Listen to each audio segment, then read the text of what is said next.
अभी हमारे ऑडियंस में एक बहुत स्पेशल व्यक्ति बैठी है जिन्होंने फ्रीडम के लिए और लोगों की हेल्थ के लिए बहुत काम किया है। तो उनका नाम जूही चावला है और वो हमारे साथ आज जुड़ी है।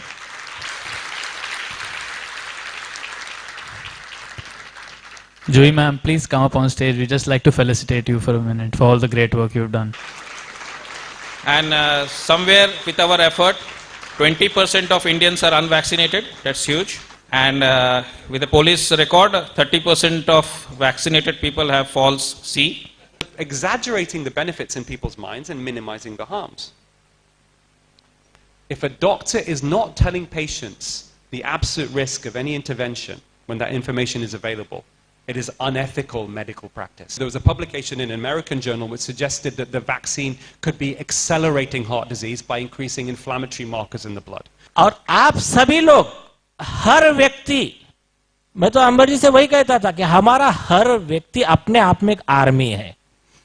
देखो 140 करोड़ में से सिलेक्टेड हम कितने लोग आगे आए, लेकिन ये खुशी की बात है कि भगवान ने हमको इस लायक समझा, जीवन सफल हो गया हमारा। मतलब अभी तो बहुत बेटर पोजीशन में हम। एक जमाना था वैक्सीन के अगेंस्ट बोलने में डर लगता था लोगों को कि कल कोई हमारे पे केस ना हो जाए। ये माहौल उन्होंने बनाया था।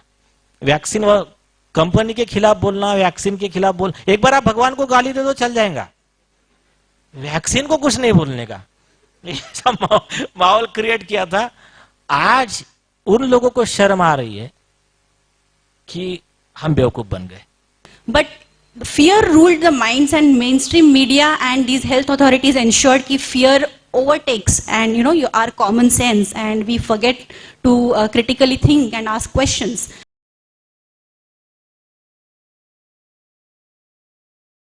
जैसे मैं स्टार्ट कर रहा था, यहाँ पर सब लोग अवेकन लोग हैं, तो मैं जब भी बोलूंगा तो सब लोग अपना दाहिना हाथ ऊपर करेंगे, राइट हैंड ऊपर। किसने नहीं किया? सॉरी, आप लोग कोई अवेकन नहीं, आपने पूछा नहीं क्यों कर रहे? कुर्ले साहब ने पूछा कली, एक और सर ने पूछा। तो अरे अवेकन हो आप लोग, पहले पूछना है क्वेश्चन, क्यों, किस लिए।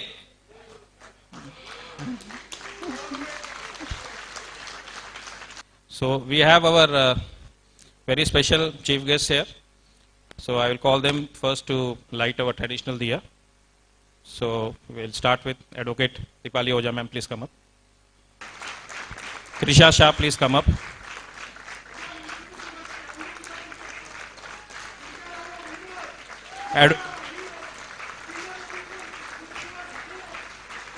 Dr. Aseem, please come up. Mr. Anmol Ambani, please come up. On side. Guest किसको बुलाना बाकी है? Advocate Nilesh Ojha, please come up, sir.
So we have many, please be seated. We have many esteemed invitees here. So I will just introduce one by one to you all. He is our good friend, Anmol Ambani.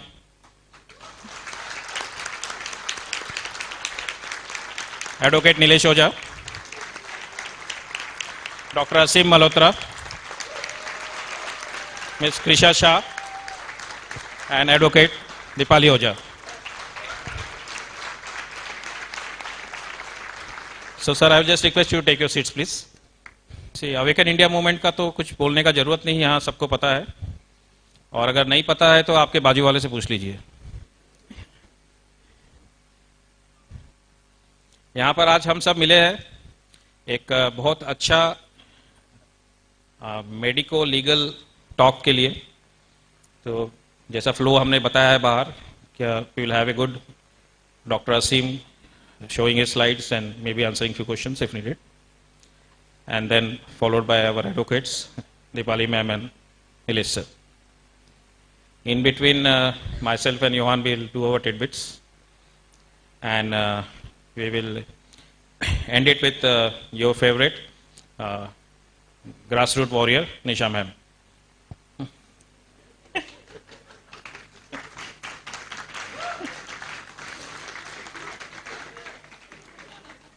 So I'll just start with a video which has been made by Yusuf Bhai. Sorry to say his brother died yesterday, so he's not here. But let us start with that. We'd be better off if we didn't even have a vaccine at all. We would have had it. Lights बंद कर दीजिए please. ये जो cases को अभी बढ़ाया जा रहा है, लोगों को डराया जा रहा है, ये इंटेंशनली ये सरकार जो है इस केसेस बढ़ा रही है, और ये केस फेक पीसीआर टेस्ट के बेसिस पे बढ़ रहे हैं. काम हो अच्छे हमारे और नीयत साफ हो,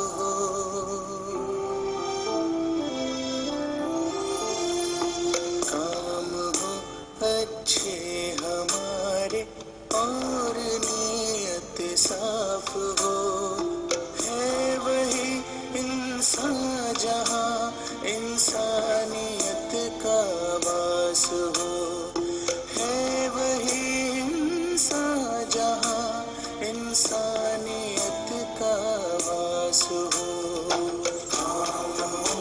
अच्छे हमारे और नीयत साफ हो, है वही इंसान जहाँ इंसानियत का वास हो, है वही इंसान जहाँ इंसानियत का वास हो.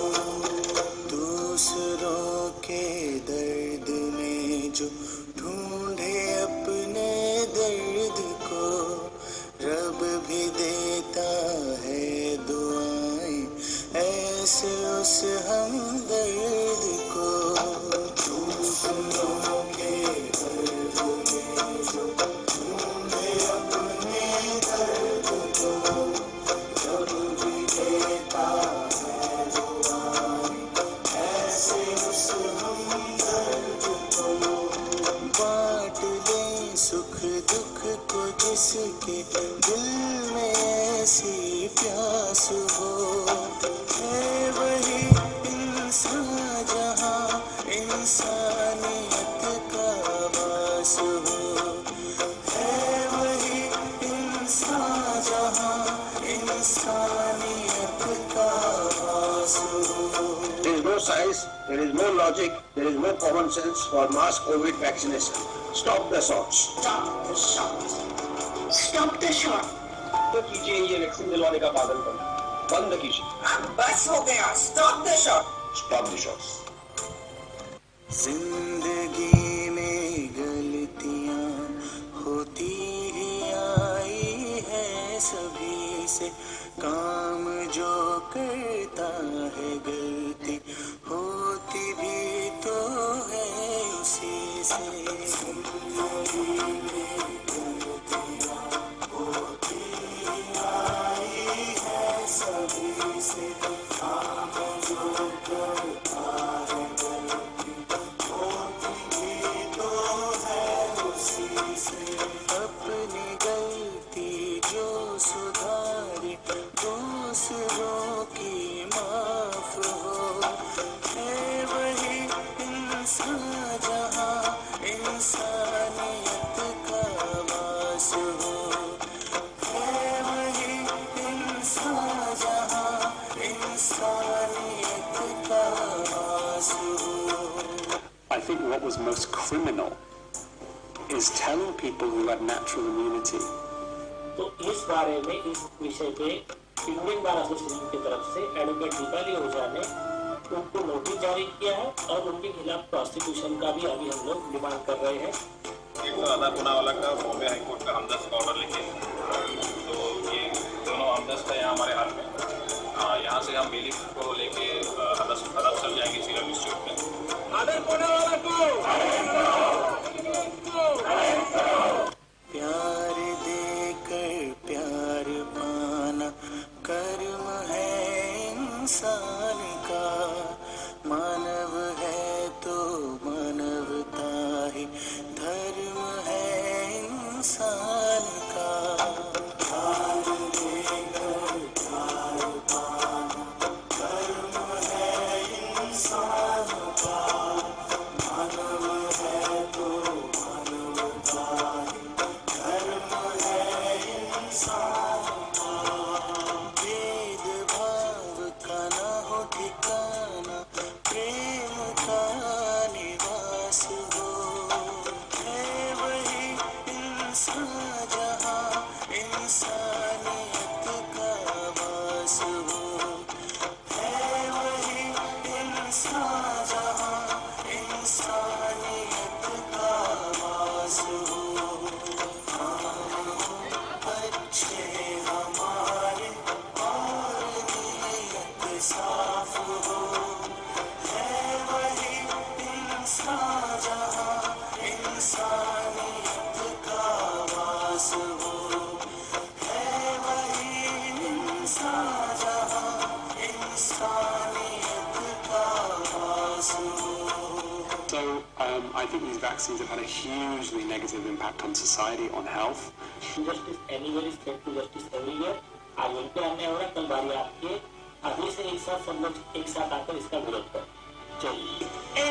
If ever there was a time for humanity to wake up, now is the time.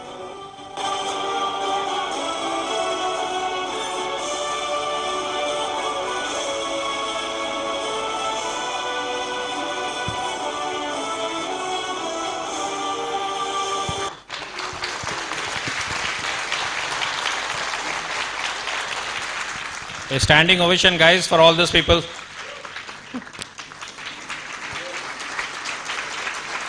Dr. Aseem, we are all over India, Awaken India movement, and this is what we have been doing. We have been going to churches, mosques, public schools, everywhere, teaching people about the vaccination. And somewhere with our effort, 20% of Indians are unvaccinated. That's huge. And with the police record, 30% of vaccinated people have false C. And we did a good campaign for boosters, because before booster we got our mandates off, thanks to Nilesh sir here and Prashant sir in the Supreme Court. So the government data shows 30% booster. तो मेरा cousin आया था, वो legal में है बिहार का post office में, तो किसी ने वैक्सीन नहीं लिया लेकिन सबको बूस्टर का सर्टिफिकेट आ गया। तो गवर्नमेंट सब एम्प्लॉयज़ को ऐसे ही सर्टिफिकेट दे रही है, वो 30% बताने के लिए। तो गवर्नमेंट के हिसाब से 70% लोगों ने बूस्टर नहीं लिया, बाकी 30% में तो शायद ही किसी ने लिया होगा। तो ये हमारा बहुत बड़ा विक्ट्री है अबाउट कोविड वैक्सीन्स। तो अभी हमको आगे क्या करना है, किस हिसाब से करना है, अवेकन इंडिया मूवमेंट को क्या करना है, तो we will come after one after other. तो now I will like to invite first of all Dr. Aseem. You can please go in. Sorry, you have to operate.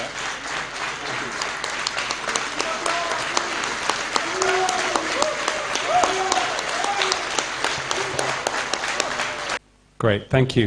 Thank you. It's part 3 of my trip in India so far. What an amazing atmosphere here, though, today, to be honest. I think this is already, I know, this is the best crowd so far. We've had some amazing crowds. So over the next 40 or 45 minutes or so, the title of my talk today is Curing the Pandemic of Misinformation on COVID Vaccines Through Real Evidence-Based Medicine. Can you see it? from the back, you can see? Yeah? So the first question really we have to ask ourselves, and somebody like me who's a cardiologist, who is an advocate of evidence-based medicine, who's well published, who doesn't have any commercial influence with my with my research. Why, when the evidence is so clear, it's not even debatable that these vaccines should be stopped and probably shouldn't have been rolled out in the first place, and I'll go through the evidence with you shortly on that. Why is this not being disseminated through to the masses, right? You are an awakened crowd. It's exactly the right way to describe awakened Indian people. You are awakened, you're enlightened, you are closer to the truth than the majority of people in the world right now when it comes to the vaccines, right? So the question is why? And the barrier to the dissemination of the truth to the masses is not so much an intellectual one, it's a psychological one. That's the key barrier, right? And I'll explain there are 3 psychological barriers we need to overcome if we are going to ultimately win this information warfare against these big, powerful corporations. And the first psychological barrier is something called willful blindness. So this is something that we're all capable of in different circumstances, even in our own family environments, even, for example, a spouse turning a blind eye to the affair that they're having, right? This is something that's inbuilt within human beings. And it's defined as when human beings, when people turn a blind eye to the truth in order to feel safe, avoid conflict, reduce anxiety, and protect prestige and reputations. So that's the first barrier. The second barrier we're dealing with is one of fear, which was created by the pandemic. And when people are under a state of fear, it inhibits our ability to engage in critical thinking. And that's really important right now for people to engage in critical thinking. And the third barrier is very much a human-like state where, changing one's mind is one of the most terrifying experiences a human being can go through. And in academia, there's a great quote from John Kenneth Galbraith, a Canadian-American economist, is that faced with the choice between changing one's mind and proving there's no reason to do so, almost everybody gets busy on the proof, right? So we have to understand what these barriers are and acknowledge them, and then we have to then communicate with people who are not enlightened like we are in a compassionate way, right? I think that is really the way that we can win this. So what's worse than ignorance? The late great Stephen Hawking, which actually is really just an evolution of thoughts of Buddhism, of the Buddha, right? What's worse than ignorance? The illusion of knowledge. Let's start by defining what we ultimately is most important to us. Okay? When you look at international surveys, OECD international surveys, the single most important thing that is the factor that is important to human beings actually is their health, right? And then it's followed by a happy family environment. So the health is the most important for people. And the World Health Organization, who, understandably are not in the good books of many people right now, they actually have a very good definition for health, and it's this. It's a state of complete physical, mental, and social well-being, not merely the absence of disease or infirmity. You can't have optimal physical health without having optimal mental health. You can't have optimal mental health without having optimal physical health. So I published this article in the Journal of Insulin Resistance towards the end of last year, and I spent a long time writing it. And I wanted to really break down the data on the issues pertaining the Pfizer COVID mRNA vaccines initially, but also how we got it wrong, why we got it wrong, and what the solutions are moving forward. I didn't just identify the problem, I went into the root cause, right? And without understanding the root cause of any situation, any issue, without understanding the root of the problem, any solutions you offer are going to be flawed. So we have to go to the root, the causes of the causes, which I'm going to take you through in the next half an hour or so. So let's start with something which I love, which is a very elegant, simple framework for teaching and practicing medicine. It's called the evidence-based medicine triad. And what we aim to do as doctors is improve our patient outcomes. So what does that mean? Managing risks, treating illness, or, very important in a lot of what we do in medicine, is relieving suffering or improving quality of life. And we do using our clinical expertise, our experience, the best available evidence from research, and taking into consideration patient preferences and values. But if the best available evidence is corrupted by commercial influence, which unfortunately it has been, then doctors are making decisions for patients on biased information, and then at best we're going to get suboptimal outcomes, and at worst we're going to do harm. And unfortunately, the state of affairs even prior to the COVID pandemic suggested that evidence-based medicine has become an illusion, and it's become hijacked by very powerful commercial entities. And what happens as a result of that is that we create an epidemic, or in fact I would say a pandemic, of misinformed doctors and misinformed and unwittingly harmed patients based upon a number of factors, which are biased funding of research. Research that's funded because it's likely to be profitable, not because it's beneficial to patients. Biased reporting in medical journals. Biased patient pamphlets, biased reporting in the media. That's a big, big factor for health misinformation. Commercial conflicts of interest, of course, defensive medicine, and last but not least, medical curricula that fail to teach doctors how to comprehend and then communicate health statistics. Without understanding the numbers involved, doctors, patients, and the public are vulnerable to exploitation of their hopes and fears by commercial and political interests. And we've seen that throughout the pandemic. Even the risk of COVID, I know in the lovely video that was shown earlier, there was a discussion about whether this was really a pandemic, what was the mortality rate. And I think that there is a point to be made there. Because one survey in America early on in the pandemic, of 50% of Americans thought their risk of being hospitalized with COVID, if they contracted it, was 50%. They thought there was a 1 in 2 chance they were going to be hospitalized, when the actual figure was close to 1 in 1,000. Right? So think about how that level of misinformation creates so much fear that then drives everything else that we do, whether it's compulsion of mask wearing, which we now know essentially has been a complete waste of time. Masks haven't been shown to show any significant impact. All of this was from understanding the numbers is really crucial here, and it's not complicated. I'm going to show you why it's not complicated as well. John Ioannidis is the guy that I describe as a Stephen Hawking-like figure in medicine, professor of medicine and statistics in the University of Stanford. And he wrote this wonderful paper a few years ago, which is called How to Survive the Medical Misinformation Mess. And he says most doctors are not aware of the poor quality research that drives overuse of medications, underuse of maybe cheaper, safer options, lifestyle changes, waste in the healthcare system, avoidable harm, adverse events, and missed opportunities for treating the right patient at the right time with the right drugs, right? And most doctors are unaware of this. And of course, in America, many people in India, of course, there are different issues, there are different priorities in India, of course, in population health in many ways. But if you think about America, which is the richest nation on earth, 30 to 50% of all healthcare expenditure in America brings no benefit to the patient.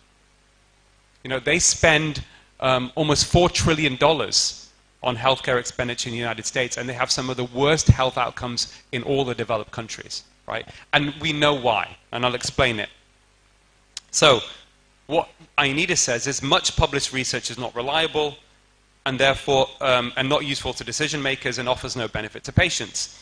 Most healthcare professionals are not aware of the problem. Coming back to what I said earlier, the illusion of knowledge. Most doctors do not know this. Most doctors do not know this. And if the doctors don't know it, how do we expect the patients to know that? The doctors also lack necessary skills to evaluate how reliable the research studies are, and then they can't then communicate that information to patients and families who then lack that level of information that they need to make decisions about anything to do with their health.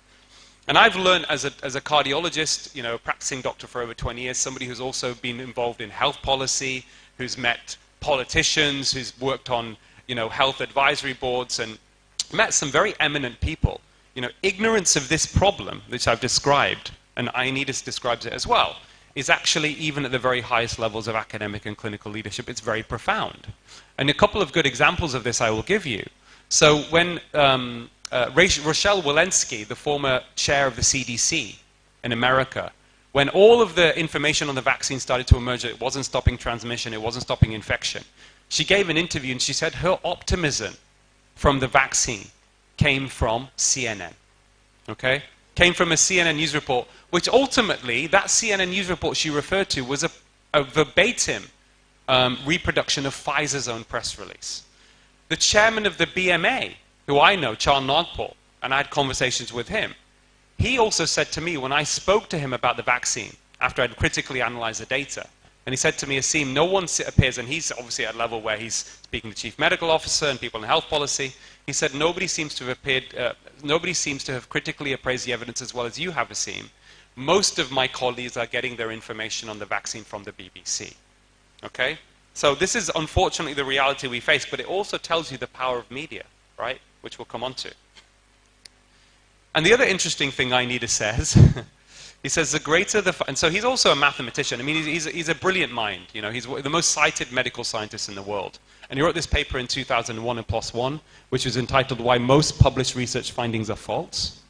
And he says the greater the financial and other interests and prejudices in a scientific field, the less likely the research findings are to be true. Okay?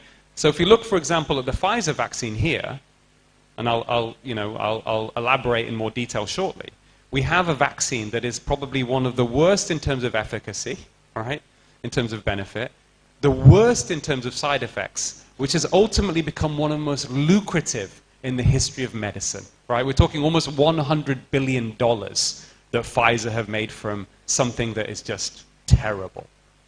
That really explains the system failure that we're facing. So let's just state some very clear, important facts that people need to understand in doctors. So there's a long history, certainly in the last couple of decades, where most of the top 10 drug companies have been found guilty of committing fraud. So between 2009, 2014, total fines from fraud because of the pharmaceutical industry, misdemeanors, totaled about 13 to 14 billion US dollars for hiding data on harms, illegal marketing of drugs, manipulation of results of data. And Peter Gosha, who's a co-founder of the prestigious independent Cochrane collaboration, in this BMJ article, he says that when they commit these, when they're found guilty to commit these frauds and these crimes, nothing changes in the system to prevent this happening again. Often what happens is the drug companies end up making more in profit from illegal marketing of drugs and fraud or whatever else, then significantly more in profit than what they end up paying in the fines. And he says if crime pays, you commit more crime. And that's exactly what's happening. So he suggests, and I agree with him on this, he said it's time to introduce tougher sanctions as the number of crimes, not the detection rate, seems to be increasing. Right? He wrote this in 2014. He said fines need to be so large that companies risk going bankrupt. Top executives should be held personally accountable so that they would need to think of the risk of imprisonment when they consider performing or acquiescing in these crimes. Now, when I spoke yesterday in KDH Hospital, one of the doctors there made an important point, and I think we should address this. This is not about throwing the baby out with the bathwater. It's not saying all drugs are terrible, medicine is terrible. Absolutely not. This is about the excesses and manipulations. And of course, one would say, yes, modern medicine has achieved a lot, right? It produces life-saving drugs. We have many things, antibiotics. But another myth I'm going to bust for you, and I remember giving this talk in the University of Stanford to medical students a few years ago, and they were quite shocked. They didn't know this. When you look in the Western world, an increase in life expectancy, from 1850 to now, there's been about 40-year increase in life expectancy. Okay, average life expectancy in 1850, in say in the UK or the USA, was 40 years old. Right? Now we're saying it's about 80. So the question is, how much role did modern medicine play, do you think, in that increase in life expectancy? How many years did it add? Now, when they did a survey, there was a study that was published for educated American adults, right? Almost everybody, the average increase in life expectancy, they thought 80% of those 40 years, 32 years, was because of modern medicine. That's what the public believed, educated public. Do you know what the real figure is? It's about 3.5 years. Modern medicine has achieved a lot, but let's put things in perspective here. Right? So what is really behind the increase in life expectancy? Public health interventions, safe drinking water, seatbelts in cars, smoke-free buildings, safer working environments. This is what has been behind it, right? So good health doesn't come out of a medicine bottle, right? That's what you need to understand. Now, what about the net effect? So, okay, well, the pharmaceutical industry often are producing some great drugs. Of course, we know that. We believe that to be true. But how good is their overall effect? So this is an analysis done in France, and this has been repeated in other countries between 2002 and 2011, of almost 1,000 drugs that were approved by the regulator in France. More than half of them were found to be copies of old ones. So what happens is the drug companies, they basically change a few molecules here and there. They pretend to the regulators and the public it's a new drug. They change the name. It's exactly the same. They patent it. They make money. And this carries on creating waste in the system, because ultimately the public and governments are paying for this, right? So it's waste. But then what they also found was there was 15.6% of those 1,000 drugs were found to be more harmful than beneficial after they were approved. And 8% were only of increased therapeutic value. In other words, only 8% of the drugs of 1,000 were thought to be better than pre-existing drugs. But double the amount were more harmful. So what does that mean? When you look at that data, it's very clear. The overall net effect of the pharmaceutical industry on society in the last few decades has been negative. Negative. Negative. This is not just in America, in France. We know that in the United States, very similar figures there. Marcia Angel, the former editor of the New England Journal of Medicine, she said, "It is no longer possible to trust much of the clinical research that is published or to rely on the judgment of trusted physicians or authoritative medical guidelines. I take no pleasure in this conclusion, which I reached slowly and reluctantly over my 2 decades as an editor of the New England Journal of Medicine, which is considered the highest impact medical journal in the world." Richard Horton, editor of The Lancet, he said a few years ago in an online editorial, "Possibly half of the published literature may simply be untrue." And then, of course, research misconduct is a big problem. Richard Smith, former editor of the BMJ, he wrote as well, not so long ago in the BMJ, that he attended a meeting with lots of academics in British institutions, Oxford, Cambridge, whatever, and he asked the audience, how many of you are aware of research misconduct or fraud being committed in your own department, in your career? 1/3 of the people put their hands up, 1/3, right? He then said, how many of you reported this fraud? Everybody put their hand down. So there's a cultural problem here too, which we'll go into the roots of this cultural problem. And then one of the worst cases I've ever read about of fraud or research misconduct was actually committed by a Dutch researcher whose work on the use of beta blocker drugs, okay, in non-cardiac surgery influenced European Society Cardiology guidelines. He produced scores of papers, and it was estimated, eventually it was found that he committed fraud. He completely fiddled the data. There was no benefit from beta blockers in this situation. And it was estimated, because of this single individual's fraud, there may have been an excess of 800,000 deaths in Europe over a 10-year period. This is one person. Now, why was this not world news when it happened, right? Most people don't know about this, okay? But this is a fact. So, as a cardiologist, as a clinical doctor who only cares about, doing best for my patients, I became aware, probably over a period of 10 years since I qualified in 2001, that I was noticing and observing as a doctor in the National Health Service, more and more people coming in with chronic diseases, more and more people taking more medications. We weren't making people better. Population health seemed to be getting worse. In the UK, for example, our life expectancy has now stalled since 2010, and more people are living longer with chronic disease, right? So our health in these Western so-called developed countries is getting worse. It's regressing. It's not getting better. The United States is now seeing a decline in life expectancy. So, aware of all of this and my own investigations to get to the root causes, I realized also there was a big problem. Obviously, there was a massive problem with diet-related disease, which I'll talk about briefly shortly. But there was a big problem with over-medicated society, and one estimate suggested that the 3rd most common cause of death globally after heart disease and cancer now is prescribed medications, what your doctor prescribes for you, because of side effects that are usually avoidable, right? So in my private advocacy work, I was invited to be a consultant to the Medical Royal Colleges when I was just becoming a consultant cardiologist myself. And the Medical Royal Colleges essentially represent every doctor in the UK, Royal College of Physicians, Royal College of Surgeons, obstetrics, all of that, pediatrics. And I convinced those Royal College presidents that the medical profession needs to launch a campaign to wind back the harms of too much medicine in conjunction with the BMJ, a medical journal that had started a campaign like this in 2012. And I was lead author in this paper, and you can look it up. And some of the co-authors here include some of the most eminent doctors in the UK. And you know, a lot of, and it was really just to highlight, and this became a big news story, you know, it was at least one day's news to start with, it was all over the news. And one of the other problems as well in a healthcare system, when a lot of doctors are doing things that aren't beneficial, and they don't even know it, then it creates a lot of waste, right? And then, you know, it diverts from the patients that need it. So one doctor's waste becomes another patient's delay.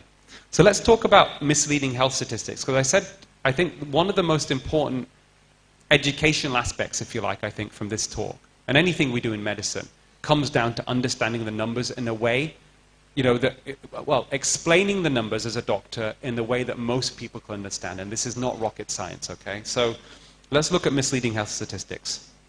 This is very relevant to the vaccine as well. So there are many ways of presenting a benefit. We use something called relative risk or absolute risk. If you use relative risk, then it can mislead doctors and lay people to exaggerate the benefits of a treatment, as opposed to using what should be more honest, which is the absolute risk reduction. So I'll give you an example. If you look at the use of cholesterol-lowering statin drugs in people who have type 2 diabetes, the relative risk reduction from the trials is 48% in terms of preventing a stroke. Now that sounds quite impressive. If a patient comes to me in the consultation room who's got type 2 diabetes, I can say, and this is often what happens when cardiologists are doing this, if you take this pill for the next 4 years religiously, you're 48% less likely to have a stroke. Okay? You're 48% less likely to have a stroke. Now that sounds very impressive, but that's using relative risk. What does it actually mean in individual terms? Well, if you look at the trial on which that information comes from, the randomized controlled trial, it essentially means that you're reducing the risk of having a stroke from 28 in 1,000. So this is people who took the dummy pill and were followed up over 4 years. Out of 1,000 people in the dummy pill, 28 people had a stroke. And then you follow up a similar group of people, 1,000 people over 4 years, who are matched with the control group, and you give them the statin pill. And only 15 of those had a stroke out of 1,000. Yeah? So what you've done is you've prevented 13 people having a stroke out of 1,000 people that have been treated. Yeah? 13 over 28 times 100 is 48%, right? Relative risk reduction. But the absolute risk reduction, the real risk reduction for that individual, is 1.3%. Yeah? 1.3%. Another way of saying that is 1.3% is 1 in 77. Okay? So what we should be telling patients in absolute terms, and it's something I do very consistently now when the information is available, I say to the patient, if you take this pill religiously every day for the next 4 years, there's a 1 in 77 chance it will prevent you having a stroke. Now that doesn't sound very impressive for a lot of people, does it? In fact, but this is what we should be telling patients. That's what the clinical trial data tells us. And by the way, that's if we believe that trial data to be true. This is still likely an exaggeration. You know, and this is part of what we call ethical medical practice, shared decision making. This is also part of what we should be telling patients. We call this element of uncertainty. Right? In medicine, there's always going to be some element of uncertainty. We should tell patients that. I always tell them that. I say, by the way, the information I'm giving you comes from industry-sponsored trials where they've held onto the raw data, so this is likely best-case scenario for you. And then I let the patient decide. Now, the patient may decide themselves, you know, they may be good, I'm not going to take that, that doesn't sound very good, is there anything else I can do? Or they may say, doctor, I'm not sure, what do you think? Right? And that's fine. You know, there's different ways of responding to that. Now, the problem is, when you look at this relative risk and absolute risk, many medical journals over the years have used mismatch framing. So they present the benefits of a drug in the clinical trial, in the Lancet or the BMJ, in relative risk terms, and the harms in absolute risk terms. Which is a joke, really. This is not medical science, this is marketing. A third of articles published in the BMJ, JAMA, and the Lancet between 2004 and 2006 use this mismatch framing. So they're exaggerating the benefits in people's minds and minimizing the harms. Don't just take my word for it. This is a WHO, World Health Organization bulletin, which was written by the director of health literacy in the Max Planck Institute in Berlin, Gerd Gigerenzer, who I've also met, wonderful man. And he wrote this. It's not just my view.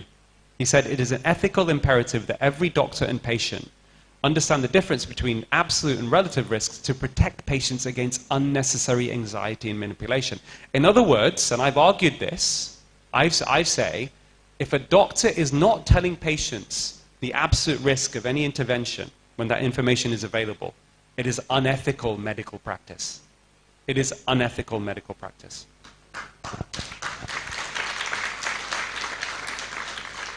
So let's just briefly sidestep for a second and talk about the link between poor diet, for example, and COVID. Now, all around the world, certainly very early on, I noticed when in 2020, when information started coming from Italy and from China, that there was a clear link between, once you exclude age, very elderly people, because remember the average age of death, interestingly, at the beginning, of Italians, right? I remember writing about this. The average age of death from COVID was 81, and the average number of comorbidities, other conditions they had, was 2.7, something like that, right? So clearly it was predicated on the vulnerable and the elderly. But after age, obesity was the biggest risk factor.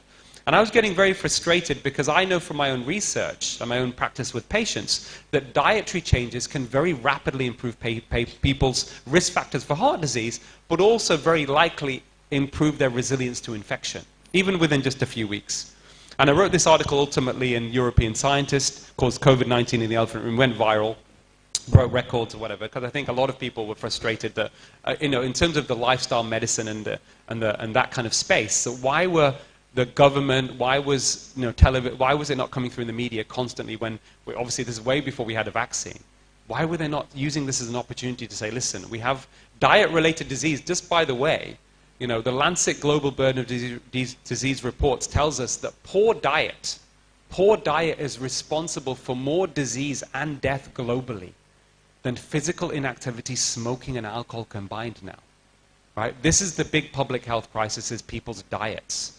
And Indian diets, I know in general, I've studied a little bit of that.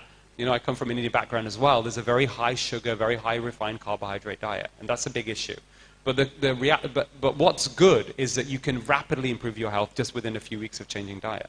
So I wrote about that, and then I published this article in the journal Physician.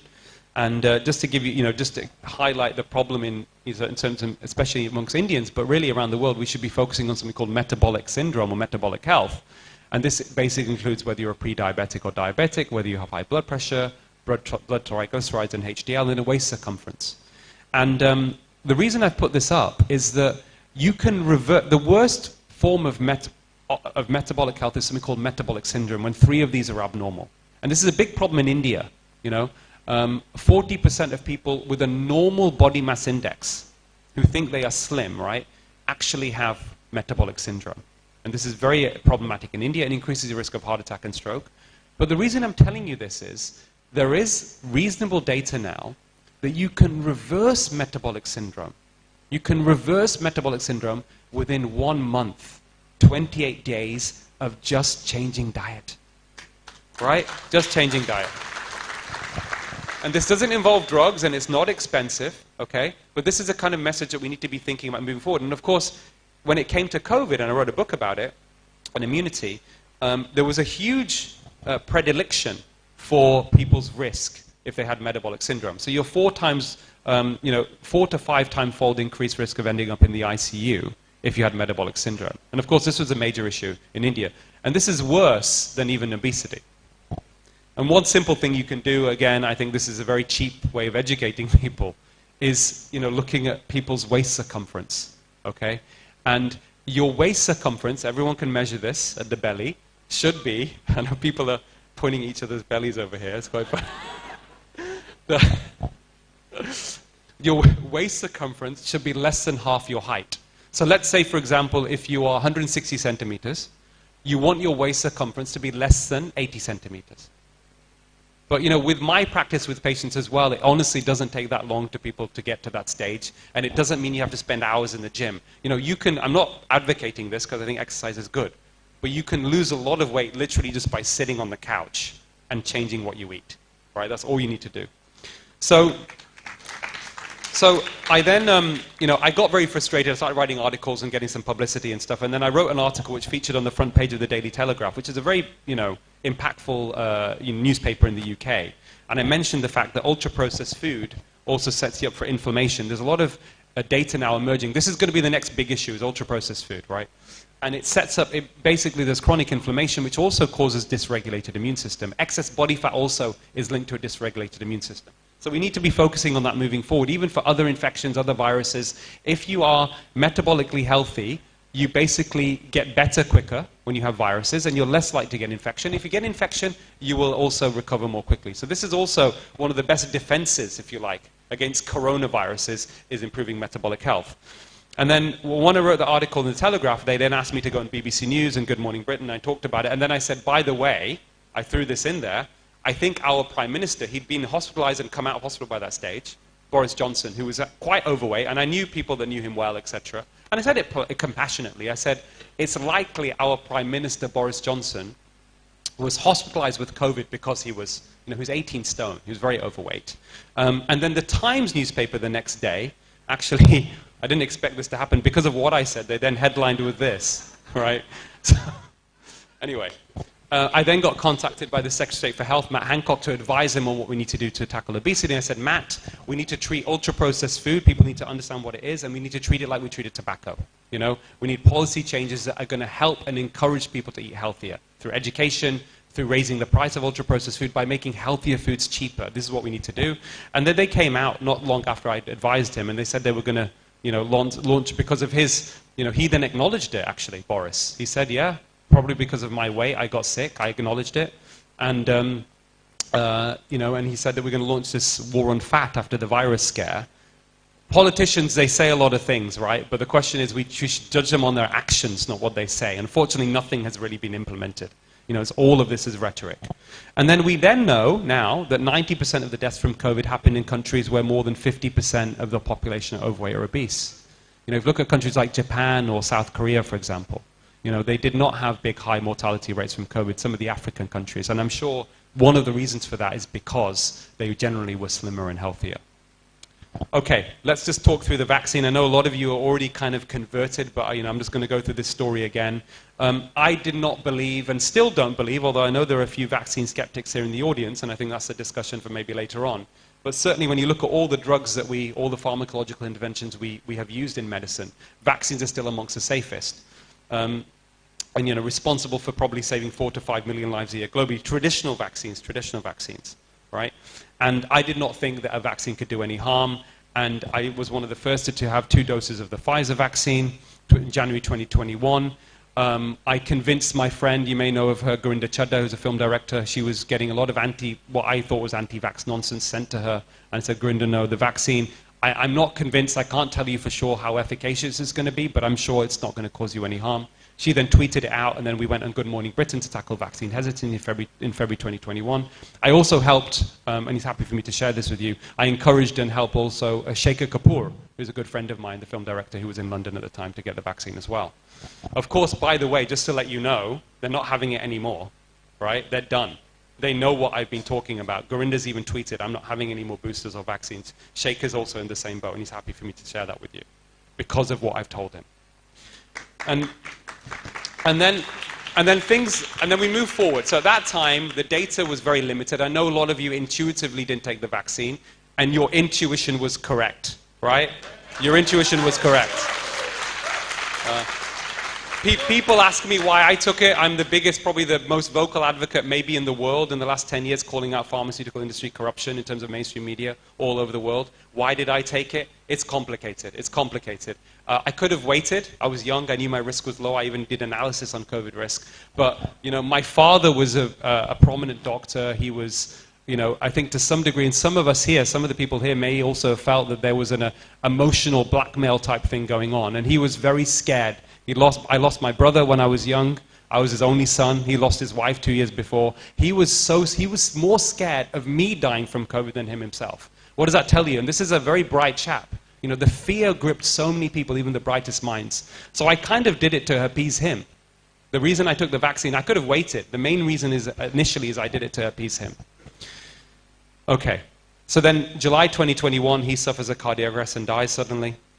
I couldn't explain why he died. He was a very fit guy.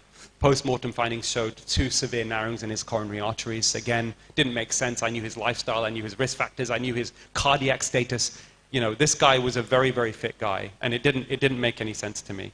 And then several months later, data started to emerge that then made me think differently. And the first thing that happened was there was a publication in an American journal which suggested that the vaccine could be accelerating heart disease by increasing inflammatory markers in the blood. And that was the first time I thought, okay, now there's an explanation of what happened to Dad. That's the first bit of information. But as a good scientist, you never rely on one bit of data. These sometimes are hypothesis generating, or it could be, by chance or whatever else. But the data looked quite clear, even from that small study. It looked like, okay, the vaccine is accelerating inflammation in the body, and it's particularly bad for the heart. The second bit of information came when I was contacted by a cardiologist, a researcher in a very prestigious institution in the UK, somebody I know very well, very high integrity, one of the smartest cardiologists I know.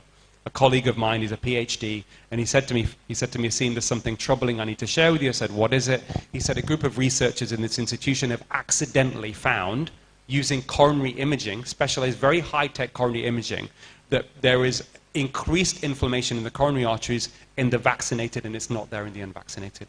But they then had a meeting and they said, we're not going to publish our findings because it could threaten our funding from the drug industry. I then went on GB News. This time, I remember going there, I was a little bit nervous, but sometimes, a little bit of fear is not necessarily a bad thing. It's about conquering your fears, and I thought, this could backfire. And I went on GB News and I told them I'm going to talk about something, that, this new data, and we should have a discussion. And I didn't say, at that stage, I didn't say stop the vaccine rollout. I said, this is concerning findings and it needs to be investigated. After I did this interview, about a week later, this went viral, right? That same researcher contacted me to say, you won't believe what's happened. All the cardiologists, a lot of them have seen your video now. They've had another meeting. They've got 15 to 20 researchers in that group in a room, and they've asked them to sign non-disclosure agreements. Right? This is unheard of. Unheard of. So I did this interview, and then behind the scenes, and this will probably come out at a later stage in a book or whatever I write, I had a lot of stuff to deal with. One prestigious institution I was affiliated with got a lot of anonymous complaints from doctors. Who is this anti-vaxxer spreading disinformation? I had to defend myself. I spent a month doing that. I was actually, still grieving, obviously loss of my dad. It was bad timing. But the reason I'm telling you this is I realized at that point, and I thought, I'm going to have to critically appraise the evidence. And I can't just go out on Twitter and social media because, I could get in big trouble. So I thought the only way I can do this, and even now it's a challenge, the only way we can really potentially win this is I critically analyze the data, and then I publish it in a medical journal. And I said to myself, when I publish it, right, which happened last September, and I was looking at this for about a year and a half, right, before then. When I publish it, I'm going to unleash like I've never unleashed before, right, on this, citing the research and peer-reviewed research, right? And I'm staying true to that. And I'm also doing it partly because I realized that my father probably was killed by the vaccine, and I'm his only advocate. He's the last surviving member of my immediate family. I'm his only advocate. So that's why, that also gives me that passion and drive to carry on. So let's just break down the data for you, right? Absolute risk reduction, remember that. So I thought, okay, the first thing I'm going to do is let me go back to the original trials of Pfizer and Moderna, and let me see what was the absolute risk reduction. Because the reason we're looking at absolute risk reduction here in these terms is that by that stage, we knew that the vaccine was not preventing transmission or infection. The narrative changed, yeah? First, we said it was going to be 100% effective against infection. We knew that was nonsense from real-world data. Then they said, okay, it won't prevent you getting infected, but it'll prevent you dying. Right? Everything kept changing constantly. So I said, okay, we now see it as a prophylactic drug. Right? So we can then calculate. So I went back to the original trial of Pfizer and Moderna. And basically, we find that the absolute risk reduction from prevention of infection, because that's the only thing that came from that trial, was 1 in 119. So it was a 95% relative risk reduction, but the absolute individual reduction of preventing infection was 0.84%. You have to vaccinate 119 people to prevent one person being infected, right? If that was true, and there's a reason to suggest, by the way, it may not have been true even at the beginning. But also what's interesting, this is quite a large, 37,000 people to 40,000 people in this trial. They did not show in the randomized control trial, highest quality level of evidence, they did not show any statistically significant reduction in COVID mortality. Which is interesting, right? Because what that means is, even then as a doctor and as somebody who knows about evidence-based medicine, it means that if there is a benefit in reducing from COVID deaths, it's going to be very, very small, right? That's the first thing. The next thing, people will say, what about antibodies? We were getting tested for antibodies. We know with I've been vaccinated, lots of vaccines, smallpox, hepatitis B, whatever. If you've got antibodies, you are protected from infection. You know, you vaccinate 100 people against smallpox, 95 of those will not get infected, right? But we know that a surrogate, which is very useful, traditional with other vaccines, are antibodies. But there's a problem here. We also believe that antibodies that were generated from the COVID vaccines would give us protection. But the FDA, again, it wasn't publicized in the news, but this is from the FDA when in June 2021, they actually stated on the website, you can look this up, you know, basically the public and healthcare providers must understand that current antibody tests for SARS-CoV-2 should not be used to evaluate a person's level of immunity or protection from COVID-19 at any time, and especially after the person has received a COVID-19 vaccination. Most doctors don't know this. I remember when I started doing this research and I was ringing up public health doctors and stuff, they were shocked. What? What do you mean? They didn't know. These are people who are going on TV and telling people to take the vaccine. They didn't know this. They didn't know these basics. So what is the benefit of the vaccine, right? Only 2 weeks ago, the UK, and this is the only country in the world that has done this, by the way, the Americans are a bit opaque with their data. They were able to look in the real world at 1 million vaccinated versus unvaccinated to see what the potential benefit of the vaccine is. Now, this is not the perfect data, because there are lots of other factors that play in, but it gives you a rough idea, okay, on the benefit. And here we go. Are you ready? Okay, this is just published from UK government. If you're over 70, having had 2 doses of the Pfizer vaccine, you have to vaccinate 2,500 people to prevent 1 hospitalization with COVID. If you're 60 to 69, 5,700, 50 to 50, I mean, these figures are just ridiculous. These figures are ridiculous, right? Hundreds of thousands of people have to be vaccinated. So imagine from an informed consent perspective, imagine a 70-year-old person coming to me, if this conversation was to happen, doctor, should I have the vaccine? Well, I'm going to help you make that decision. If you take this vaccine, there's a 1 in 2,500 chance it's going to prevent you being hospitalized with COVID. How many people would take a vaccine on those benefits? Nobody would take it, right? Now, okay, on a population level, you could argue, if there's no harm, fine. There's no harm, there's some small benefit, vaccinate everybody, right? But unfortunately, nothing could be further from the truth, and I'll come on to the harms in a second. So, we've talked already about the influence of media on us, right? Let's not deny that mainstream media has a huge impact on the way we think, what we choose to buy, our health information, drugs, etc., even for doctors. And the first thing is, JAMA published a paper a few years ago to look at the accuracy of reporting in mainstream media on medical stories in the USA. And they found that basically the majority of healthcare stories that were reported between 2006 and 2013 did not fulfill criteria for accuracy, and out of 5 or 10 criteria, right? And basically the upshot was this, that most healthcare stories reported in the media were essentially false. They were nothing, or not even close to the truth, right? Now let me give you an example, because this is also important. Many people who are arguing against what we are trying to say keep saying that the heart attacks are because of COVID and mild COVID and all this kind of stuff. And I understand why. The Times newspaper themselves, only a couple of months ago, headlined with this. Even mild COVID linked to heart disease and strokes, right? Now, a general practitioner who I knew, who read my paper, who was on my side, even he was taking, said, Aseem, are you sure you're right about the vaccine causing problems? Are you sure it's not COVID? I said, what do you mean? He said, have you seen the Times today? This is a very well-known GP, general practitioner in the UK, smart guy, okay? He just read the headline and believed that to be true. So I thought, okay, let me look at the research paper on which this headline is based to see, is this correct? What does it mean, mild COVID, and who, and, let me go into the details on it. So it's published in BMJ Heart. The first thing, I went to the conclusions and I looked in the original paper and read through it properly.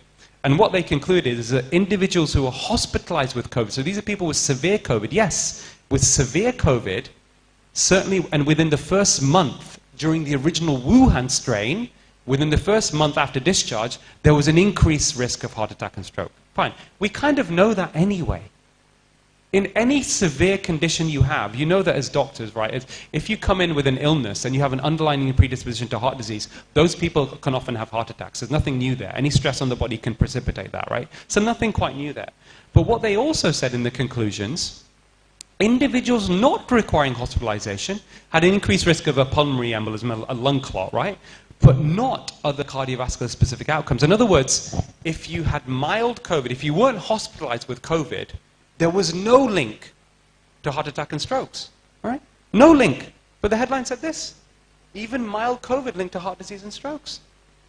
Complete nonsense. What's even worse, when I read the paper, I found this. In our main analysis, we found an unexpected finding that COVID-19 was associated with a lower risk of heart attack in non-hospitalized subset. In other words, if you had mild COVID, you were less likely to have a heart attack. The headline should have been that. Mild COVID linked to less risk of heart attack. They did the opposite. Can we trust the regulators? Right? We would hope that our regulators would be doing their job properly. And the BMJ did an investigation again last year, and they looked at funding of the regulators, and unfortunately, most of the regulators around the world in these Western European countries get their funding from pharma. FDA gets 65%. The regulator in the UK gets 86%. Even I was shocked to learn this. And Donald Light sums it up very perfectly, which I'll do that for you now. It's the opposite of having a trustworthy organization independently and rigorously assessing medicines. They're not rigorous, they're not independent, they are selective, and they withhold data. Doctors and patients must appreciate how deeply and extensively drug regulators cannot be trusted so long as they're captured by industry funding. Okay, let's talk about the harms in absolute terms. What's the best available evidence? Of course, the randomized controlled trial. So there was a reanalysis done of Pfizer and Moderna's randomized controlled trial by independent researchers who were able to gather new data. Okay, this wasn't fully made apparent at the beginning when the vaccine was rolled out. And they published it in the journal Vaccine. It was peer-reviewed. They're independent of commercial influence. They're very eminent scientists. And they found that the rate of serious adverse effects from the vaccine was at least 1 in 800, okay, in the first 2 months of the trial. That means disability, life-changing event, hospitalization. And this is the crucial part. You were more likely from the original trial to suffer a serious adverse event from COVID than you were to be hospitalized. Serious adverse event from the vaccine than you were to be hospitalized with COVID. So from the beginning, it suggests the vaccine was going to do more harm than good. What does that mean? It probably should never have been approved for anybody in the first place. Okay? And the World Health Organization, again, this is information that's available but will not publicized. They also suggested, they came out with a list of what could go wrong with the vaccine, with the COVID vaccine, when it was approved. And anything and everything that could go wrong with the heart is on that list. It's horrendous, honestly. And this is in my paper, right? This is extraordinary. They published, these are doctors didn't know about this. I didn't know about this. We should have been told, right? Every doctor should have had that in their consultation room. It becomes part of the differential diagnosis when a patient comes in with one of these conditions, especially if it's a little bit odd. And then, is that 1 in 800 figure an underestimate? Is it higher than that? I think it probably is, and I'll tell you why. The clinical trials are often designed, drug companies rig their trials quite often. They design them so that they are going to get the least amount of side effects. So they pick people who are low risk of side effects. They can figure out, right, healthier people, for example. So that's one reason why the figure is lower. The other reason is it was only 2 months. We know that vaccines can cause harms after several months. My dad's was 6 months later. There's been autopsy studies done showing even 4 months after having the Pfizer vaccine conclusively that the vaccine killed people, right? From autopsy studies, people 4 months later, right? So we know that this is likely a gross underestimate. So what else could it be? Now, there was an interesting publication only a couple of weeks ago in BMC Infectious Diseases, and they used a survey in America asking people who knew of people who felt they were vaccine injured, right? Trust the patient, okay, right? And they came up with a figure which is just extraordinary, but probably closer to the truth. And they estimated that in the United States alone in 2021, there could have been 278,000 deaths because of the vaccine and 1 million serious adverse effects, which basically translates into 1 in 300 and 1 in 1,000 for death. Right? Remember those figures earlier about preventing hospitalization. And the mechanism of harm is that the spike protein from the vaccine and the lipid nanoparticles, we thought, like other vaccines, those are obviously dead viruses or attenuated viruses. They stay in the arm. You generate antibodies. Thank you very much. These, unfortunately, appear to be distributed throughout every organ system in the body for up to even 4 months or longer. And that means they can either cause a direct toxic effect in the brain, the heart, the kidneys, the liver, the ovaries, the testes, or cause an autoimmune reaction. What about observational data? Israel published a study in Nature Scientific Reports, and they found that this is really quite shocking. This is the saddest part, the young people that are dying here. They found there was a 25% increase in Israel of cardiac arrests and heart attacks in people aged between 16 and 40, right? Associated with the vaccine and not associated with COVID. Okay, most people here are familiar with COVID Shield, and a couple of months ago, I was invited, Barka Duck contacted me on Twitter. I think she saw some of my work and wanted to interview me about the vaccine. And she said, and what's interesting, when she called me, she said to me, Dr. Malhotra, there are anecdotal reports in India of increased heart attacks. So we're going to, and I said, that's interesting. Okay, what's going on here? And I said, and I was surprised because I was under the impression, I didn't realize COVID Shield was AstraZeneca. I'd heard about COVID Shield and Covaxin. I thought they were, they were original, sort of based upon traditional vaccines. I didn't realize it was AstraZeneca.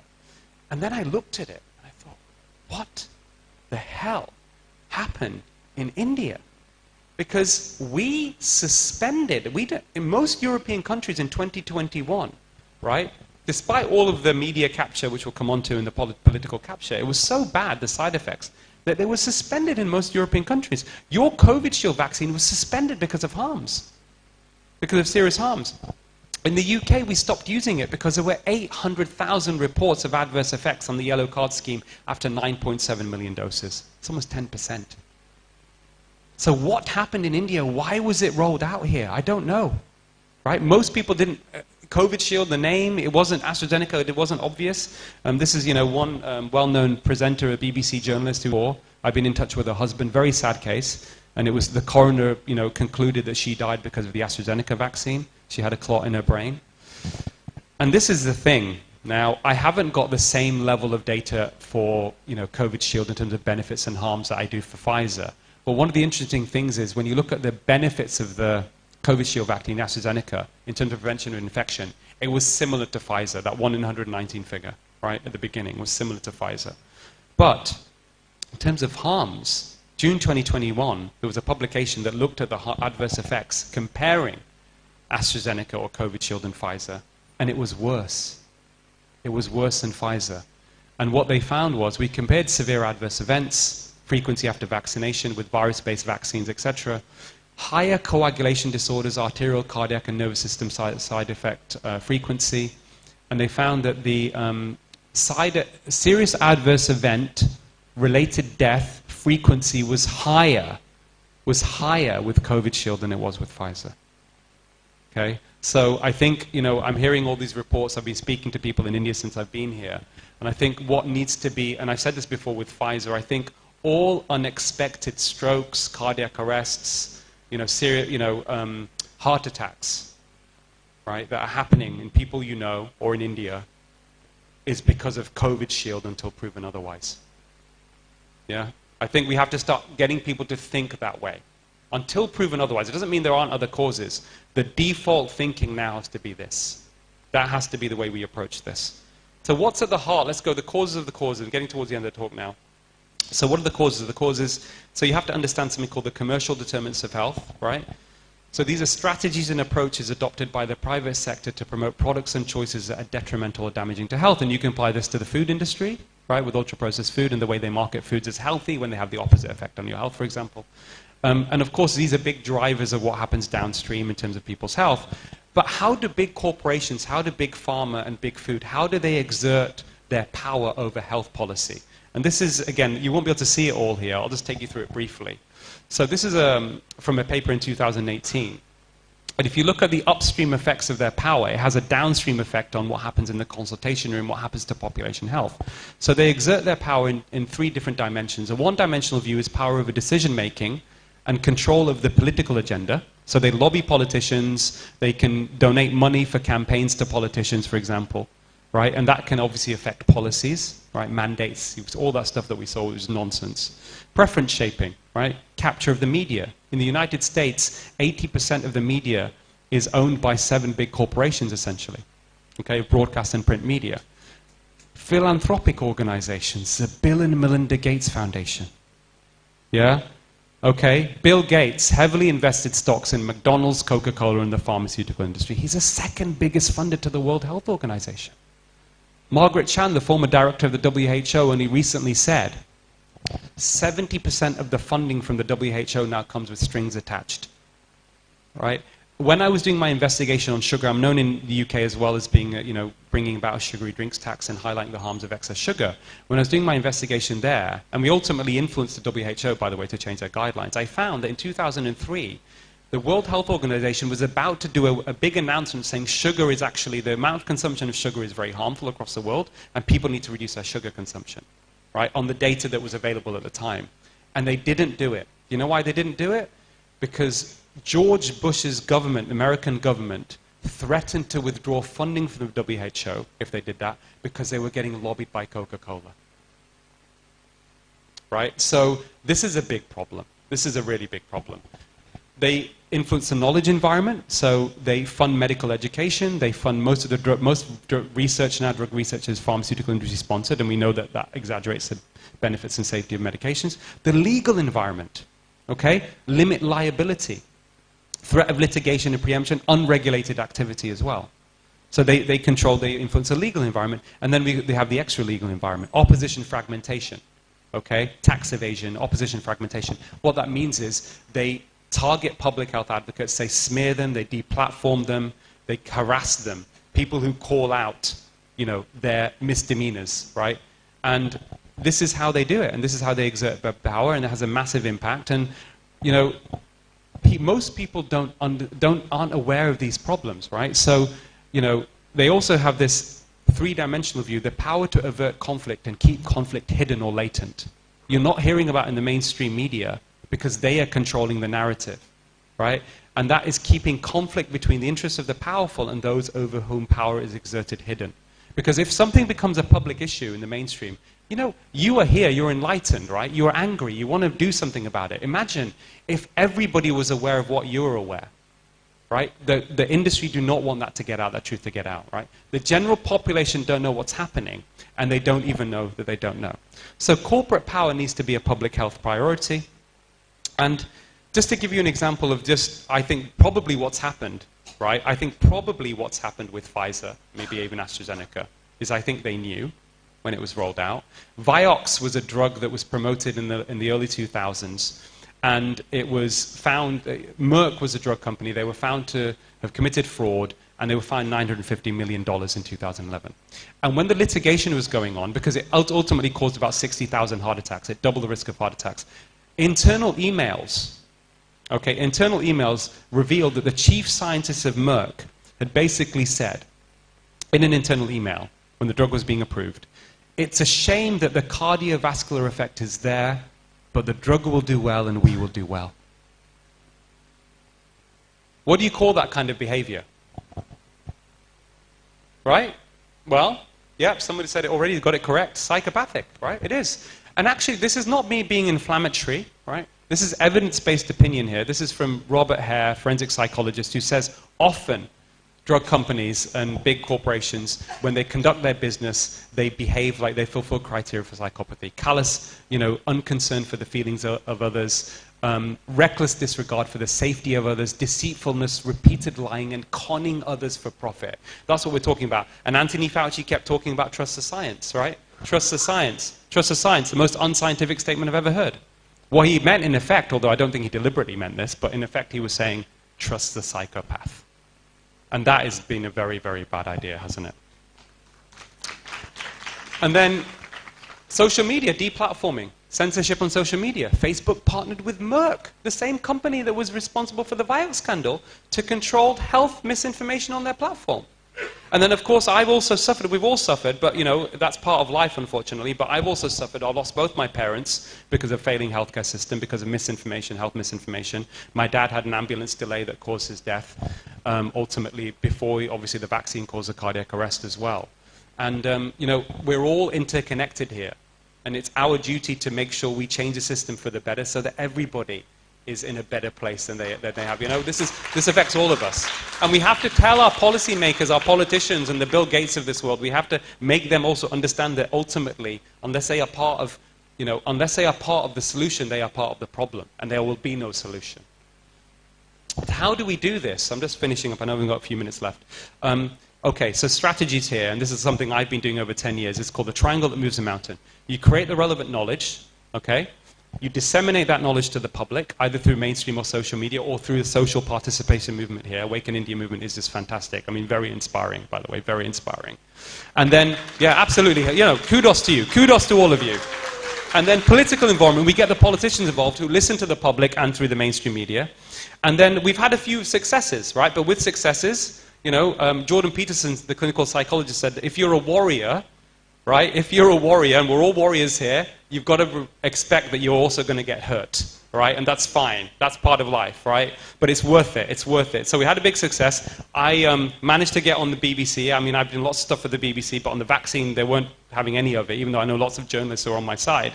And they asked me about statins, and I subtly brought in this discussion of the vaccine, which has got like 23 million views, okay? And then, when I was invited here, and by the way, big kudos to Yohan, to Trisha, and Mole, and all of you that have made my trip, you know, happen. What can I give back to you, right, is at least let's try and break the mainstream. And I sat there, and I used all of my experience and knowledge, and I created a press release, and I sent it to the Indian Press Association, and we managed to break the mainstream media, right? This is because of you, right? This is because of you. I'm just a medium. I'm here to help you along. This is all your work, right? And this helps. It does help. It does help. But we have to also realize in this process, right, public health advocacy, that, you know, how do we approach this with doctors? Well, doctors need to realize when we make mistakes, we admit we've made mistakes, and our patients trust us more, and we move on, and we understand what's going on. And at the moment, the longer they are in denial, the medical establishment, the worse the problem is going to get, right? And there are lots of, media attention on a public health issue is going to be more effective often than private advocacy, but we keep doing both. It's really important. But also, you have to grow a rhinoceros hide when you're a public health advocate, right? Because as soon as your work threatens, as soon as your work threatens an industry or an ideology, you will be attacked. You will be attacked sometimes unrelentingly and viciously. And not long after that BBC News interview, that's it. The Guardian and the Times went from me. I was accused of BBC criticized for letting cardiologists hijack interview with false COVID jab claim, right? But for me, this is a sign of success. When I did my paper, I said, as soon as I get hit, I know we are winning, right? Gandhiji said, first they ignore you, then they laugh at you, then they fight you, then you win, right? So that's where we're going now, okay? So just finishing up here, there are lots of things that can be done from a policy perspective, but really what we need to do, if we're going to win this battle, right, so the bottom line of public health, the field of public health medicine has to dissociate its financial relationships with the drug industry. No more, enough. Enough now. People are not getting independent information, and we're seeing how much damage that's doing to the population. Abraham Lincoln, this is something that, you know, the East India Company, British colonialism was actually corporate tyranny. That's what it was. That was really behind it. When America was founded, it was founded on the principles to dissociate itself from the East India Company, from British colonialism, from corporate tyranny. This has been going on for years. It's been, you know, peaks and troughs. And Abraham Lincoln said, I see in the near future a crisis approaching that unnerves me and causes me to tremble for the safety of my country. Corporations have been enthroned, and an era of corruption in high places will follow, and the money power of the country will endeavor to prolong its reign by working upon all the prejudices of the people until all the wealth is aggregated in a few hands and the republic is destroyed. So what do we do also as individuals? We have to change the culture, moving away from materialism, right, back to what it means to be human. What does it mean to be human? More spiritualism. We put more value on emphasis on relationships, on honesty, on integrity, not on material goods. This is also a cultural problem, right? And that's what we need to think about. And Robert Kennedy, the late Robert Kennedy, he had it right, and and I've lost my, Robert Kennedy also said this, that we need to put more emphasis, really, on children's education, the quality of their education or the joy of their play. So the gross national product does not allow for these, the health of our children, right? It does not include the beauty of our poetry or the strength of our marriages, the intelligence of our public debate or the integrity of our public officials. It measures neither our wit nor our courage, neither our wisdom nor our learning, neither our compassion nor our devotion to our country. It measures everything, in short, except which makes life worthwhile. Let's go back to remembering basic values. The most important thing is we have to act virtuously, okay? Ancient wisdom, Socrates, the Buddha, this is what we're talking about. And of all the virtues that we have to think about when it comes to our own behavior, courage is the most important of all the virtues, because without courage you can't practice any other virtue consistently. Okay? And Gandhi said, he said many beautiful quotes. One of the things he also said is, even if you're a minority of one, the truth is the truth. We're no longer a minority of one. We are an army, and we are growing. And we are going towards a new world order here, right? But he was right. It is health that is the real wealth, not pieces of gold and silver. Let's keep going. Let's rise up against this organization of misery. And remember, we need to keep shouting and making noise, because right's only won by those that make their voices heard. Hope is never silent. Thank you very much. Thank you.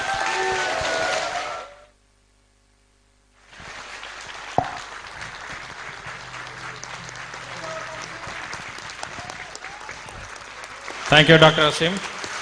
Very, very, very good lecture. And thank you for enlightening us. A full house for you. Thank you.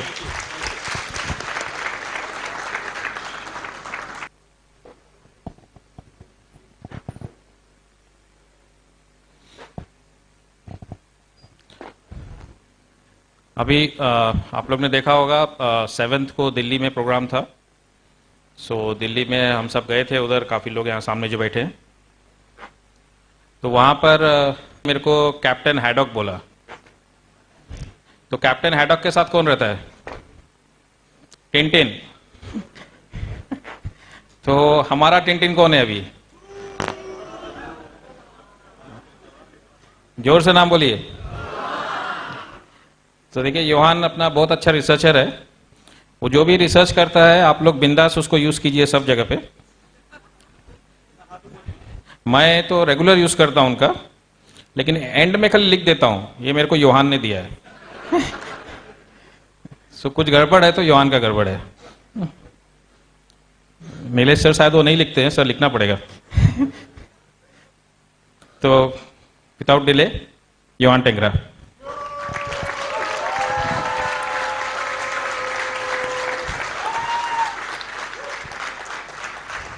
Thank you. Thank you.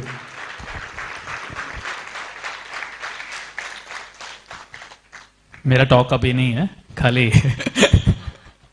थोड़ा introduction और time pass करने के लिए आया हूँ मैं यहाँ पे. तो देखो, पहली बात तो अभी डॉक्टर असीम ने बहुत अच्छा मेडिकल लेक्चर दिया हम सबको. थोड़ा बैक स्टोरी बता देता हूँ कि हम लोग कनेक्ट कैसे हुए and how we actually came down here. तो रुशिल को पता होगा, हम लोग कोर्ट में बैठे थे एक दिन, और I got your number from doctor Tess Lawrie. So मैंने आपको मैसेज करने की कोशिश की थी, and then Dr. Aseem did not reply. So I thought, यार मतलब if he comes with us, it will be a very big thing, because ये इंडिया से ही है और यहाँ पे इनको बहुत लोग सुनेंगे अगर इनकी आवाज़ हमारे मूवमेंट को एम्पावर करेगी. So I was a little disappointed. फिर हम लोग आशुतोष जी अपना कार्यक्रम प्लान कर रहे थे पीटर मैकॉलो के साथ, तो हमें लगा चलो कॉल दे देते डॉक्टर असीम को एक. तो आशुतोष ने डायरेक्टली व्हाट्सएप पे कॉल कर दिया and then we started talking. So I would just like to say कि इनका इम्पैक्ट दुनिया में, इन्होंने जो किया है, मेन स्ट्रीम मीडिया में गए हैं, बीबीसी पे, फॉक्स न्यूज़ पे, और ये उन्होंने अभी नहीं चालू किया है, मतलब खाली वैक्सीन के मुद्दों के लिए इन्होंने अभी चालू किया है, बट काफ़ी साल से, ऑलमोस्ट 5-10 साल से पब्लिक हेल्थ इश्यूज़ के लिए कैंपेनिंग कर रहे हैं. चाहे वो हार्म्स ऑफ शुगर हो, चाहे वो फार्मास्यूटिकल इंडस्ट्री कैसे स्टडीज़ को मैनिपुलेट करती है हमारी हेल्थ को हार्म करने के लिए, ये सब चीज़ पे डॉक्टर असीम मुझे सबसे अच्छे क्यों लगते हैं, बिकॉज मैं जो अपने लाइफ में करने की कोशिश कर रहा हूँ वो बहुत बड़े स्केल पे कर रहे हैं. बिकॉज वो अपना डीप रिसर्च, जो वो मेडिकल बैकग्राउंड से आते हैं और उनका जो साइंटिफिक बेस है, उसको वो कंबाइन करते हैं एडवोकेसी के साथ.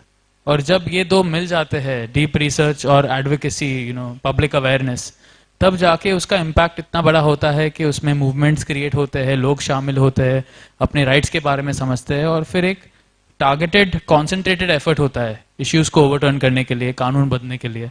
तो इन्होंने यूके में भी जो बुरे फूड है, पैकेज फूड्स है, शुगर है, इन पे टैक्स लगाने के लिए इनका बहुत बड़ा योगदान रहा है पॉलिसी मेकिंग में. तो आप सोच ही सकते हो कि वैक्सीन के इश्यू के लिए इन्वॉल्व हुए हैं तो दुनिया भर में बहुत बड़ा इम्पैक्ट कर रहे हैं. तो डॉक्टर असीम बहुत ही हम्बल है, और जैसे उन्होंने बोला, इनकी वजह से पूरे मेन स्ट्रीम मीडिया में आज ये बात चल रही है कि कोविशील्ड एस्ट्राजेनेका से भी बुरा है. मतलब ये पूरे वर्ल्ड इकोनॉमिक फोरम में जो फाइजर के सीईओ का ग्रिलिंग हुआ, उसके बाद इंडियन मीडिया कॉन्स्टेंटली ये नैरेटिव चला रहा था कि फाइजर इतना बुरा है, देखो मोदी ने इतना अच्छा काम किया, फाइजर को एंट्री नहीं दिया भारत में। बट एक्चुअली हमें भी सच्चाई पता है कि कोविशील्ड काफ़ी खतरनाक है, और कोविशील्ड की वजह से दुनिया भर में बहुत लोग मरे हैं, काफ़ी देशों में बैन हुआ है ये। तो वो सच्चाई को आगे लाने के लिए डॉक्टर असीम मल्होत्रा ने बहुत बड़ा काम किया है, और उसी काम को अभी हम लोग आगे लेके जाएंगे। Thank you so much doctor Asim.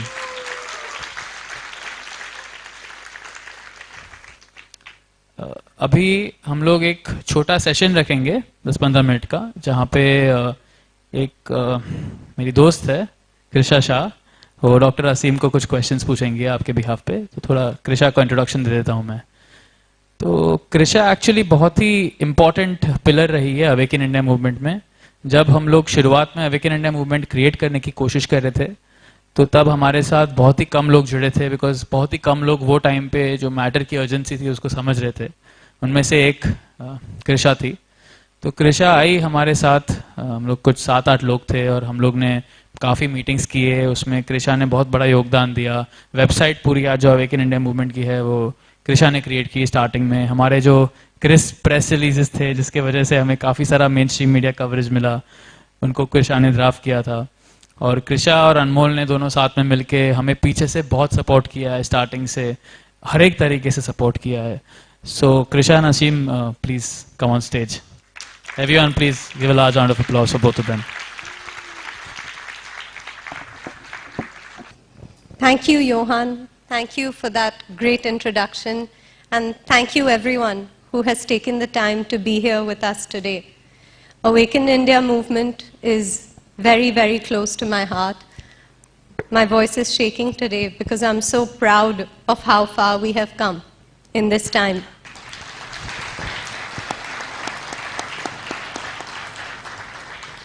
Apologies in advance, I have a sore throat, so in case I start coughing, just bear with me.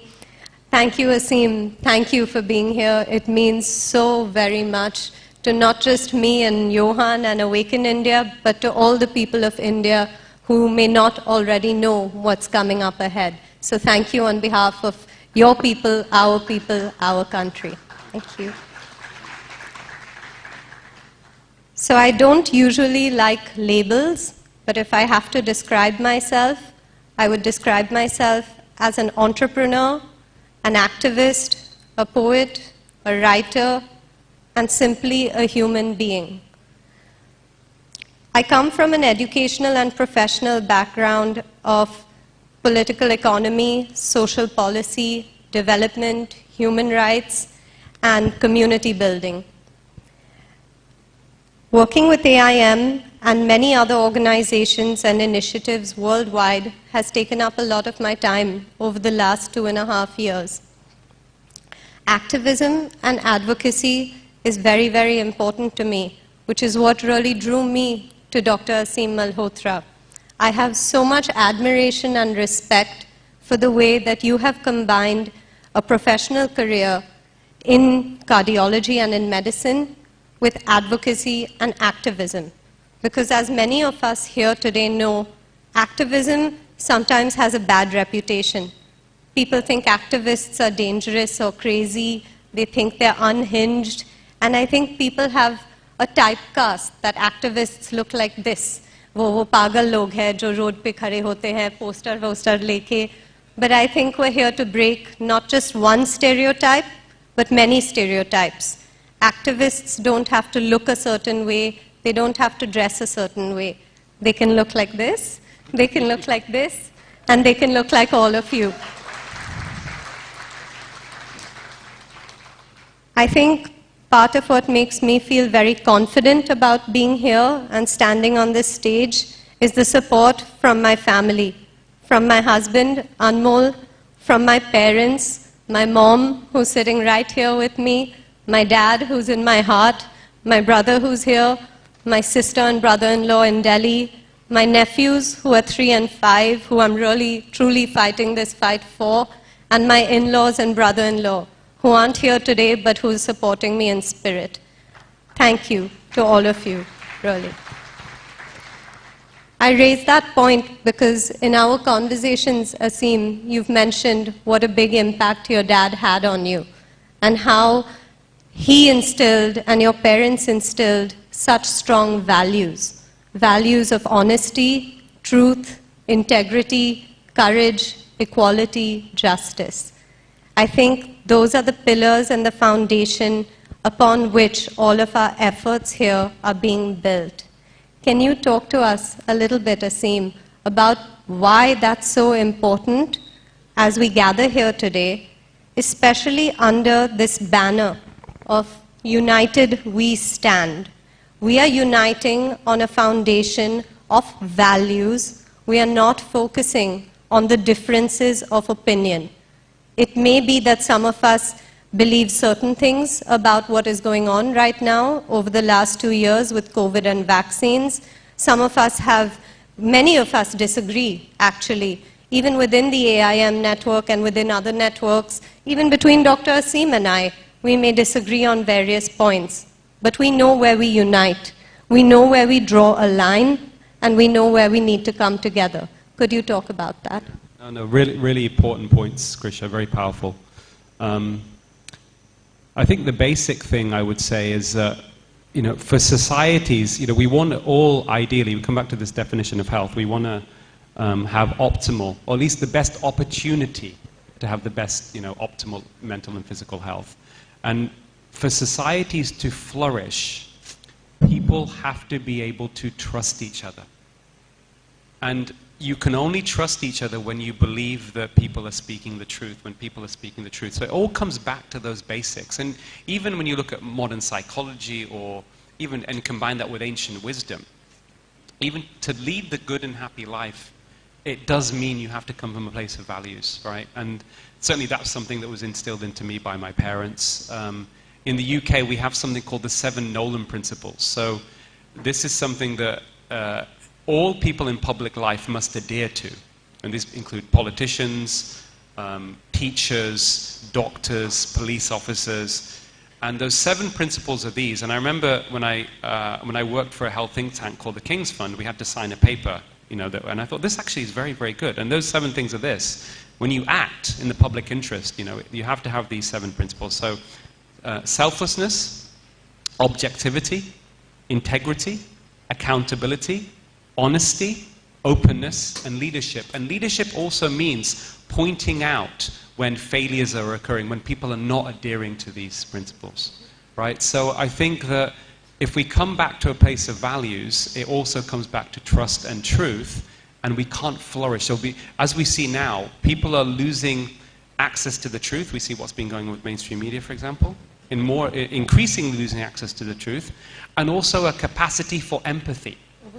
Right? And that then breeds violence. And that's a very, very bad state of affairs to be in. So we have to just come back to the basics of being honest and being truthful, and that's the way forward. Thank you. I think that's an important point there about losing public trust.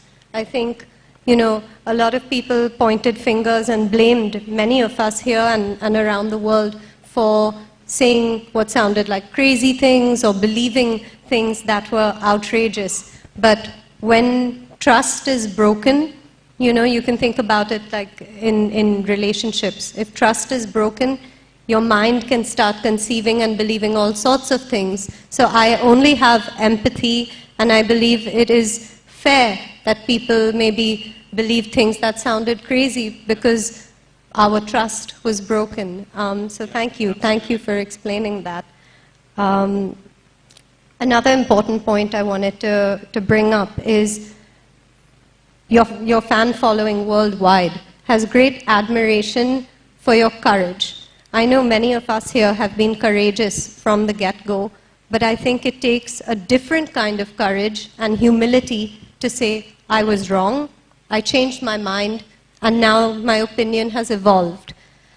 I should hope that many others will take your lead, and they would also be able to look back and say, it's okay to say I changed my mind. How would you encourage people to go on that journey, especially people like doctors, media professionals, organizations, even government entities? How do we encourage them to say, it's okay to change your mind? Wow, that's a great question. Well, I think Well, in medicine, right, one of the things one slide I didn't put up is that we're taught in medical school that 50% of what you learn will turn out to be either outdated or dead wrong within 5 years of your graduation.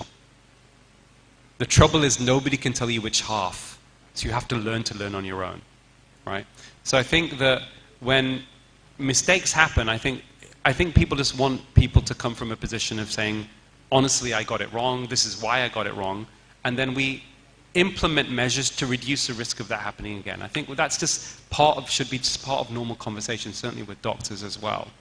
And then the other thing I think as well to emphasize is, you know, some of so-called cover-up going on or whatever, or people that are aware but not speaking out. I think we have to explain to people that not speaking the truth is only going to cause the problem to get bigger and bigger. And then it becomes almost insurmountable, right? So, you know, it's not safe to speak the truth, but it's less safe to not speak the truth, right? So it's actually, when people say, okay, Aseem, you're brave, you're courageous, I don't think about it that way. I think it's actually, I'm actually being rational with what I'm doing. I look at it rationally. Unless I speak out and identify these root causes of these problems, the situation is only going to get worse. You can look at it just purely from a rational perspective as well. So I think it's having that dialogue, it's having those conversations. And I think you have to tailor your conversation to whoever you're speaking with. But, you know, there are different ways of approaching this. Unfortunately, we have this big division, certainly in America and the UK, of left and right. And a lot of these people that are promoting this narrative on our side tend to be coming from the right. I'm traditionally from the left.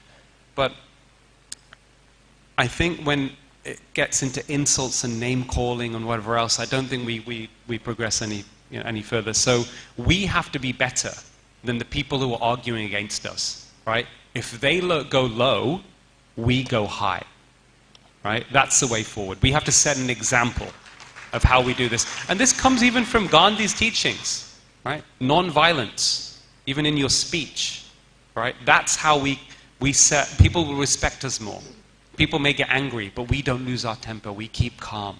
We keep telling them the facts. We're compassionate. That's how we win it. Thank you. Yeah, that's something I worry about, you know, that when people get angry as they realize what's happened, how are we going to maintain coherence as a society? How do we make sure that it's love that rules and not fear and anger? And I think there's a fine balance there. So thank you for speaking to that.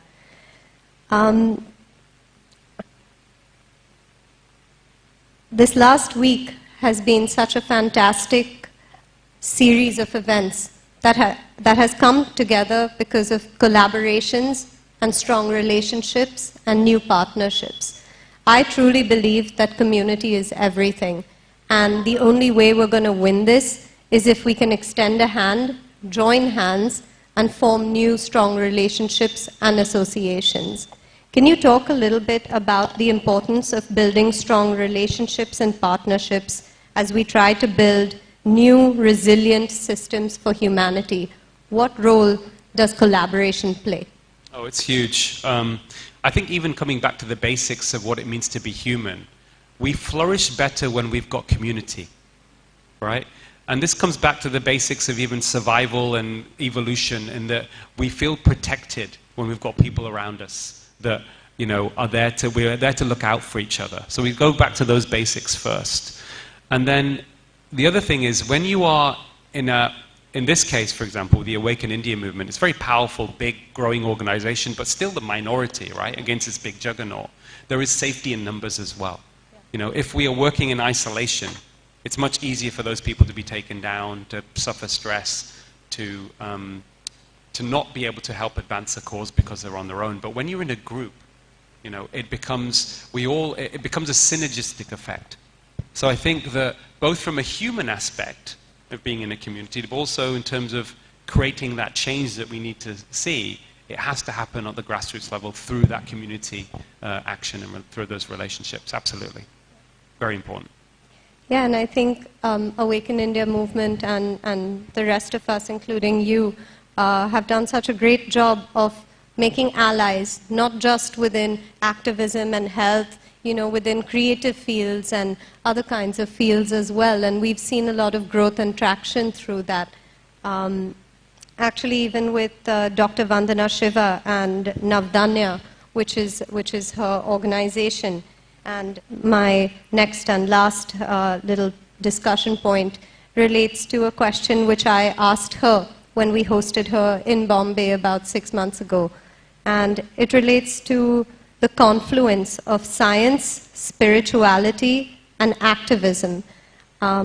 Traditionally, because I know, given that we're educated by a Western system, they've ingrained in our minds that religion and spirituality is contrary to science.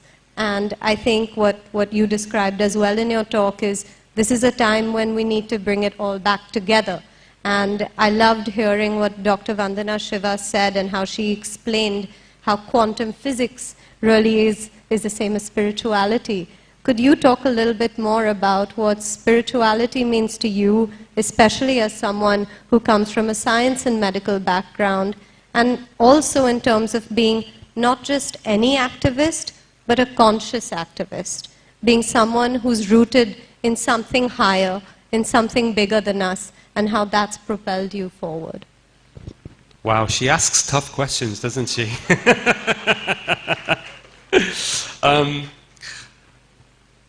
Really, really good question. So, as I said in my talk, I think, you know, medicine is not an exact science, it's an applied science. So I look at medicine as an art and as the science of human beings.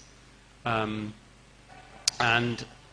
therefore, you have to take the human aspect into every conversation you have when you're managing a patient, right?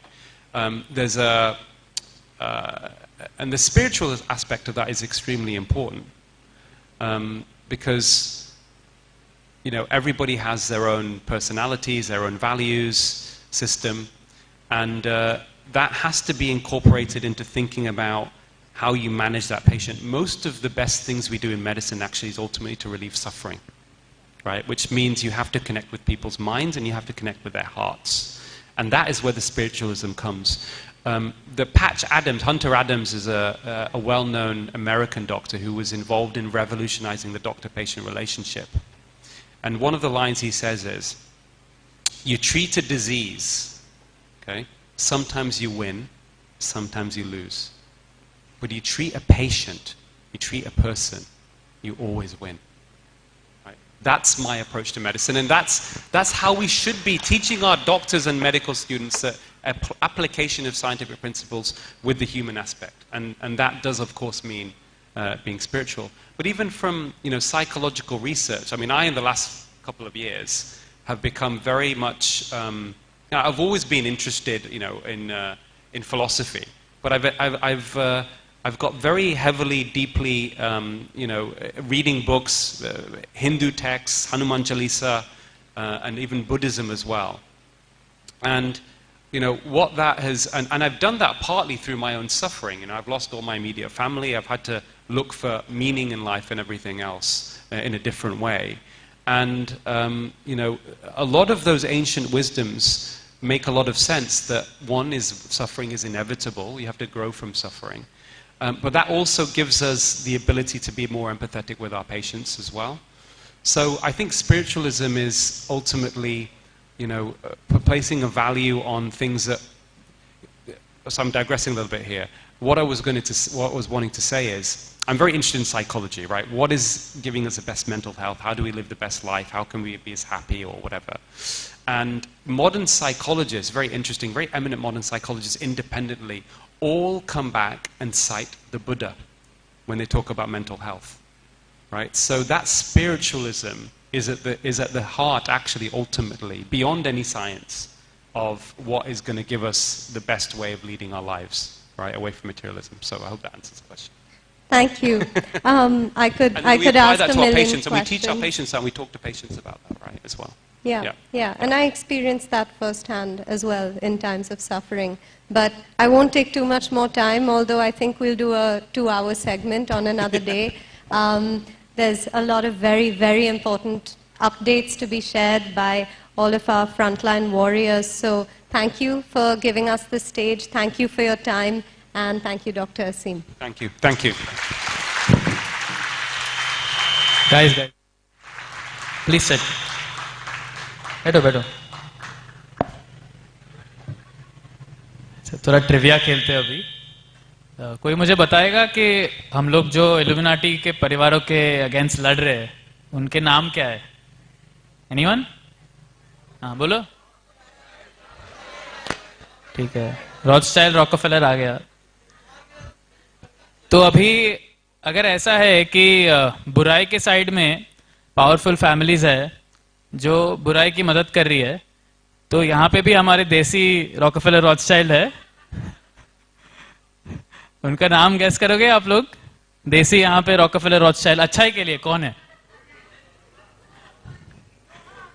पहले तो मैं बोलना चाहूंगा Trisha and अनमोल अंबानी. उनके financial support के बिना ये event नहीं हो पाता और असीम मल्होत्रा भी नीचे नहीं आते. Please clap for them. फिर है my partner in crime mister Amber Koeri.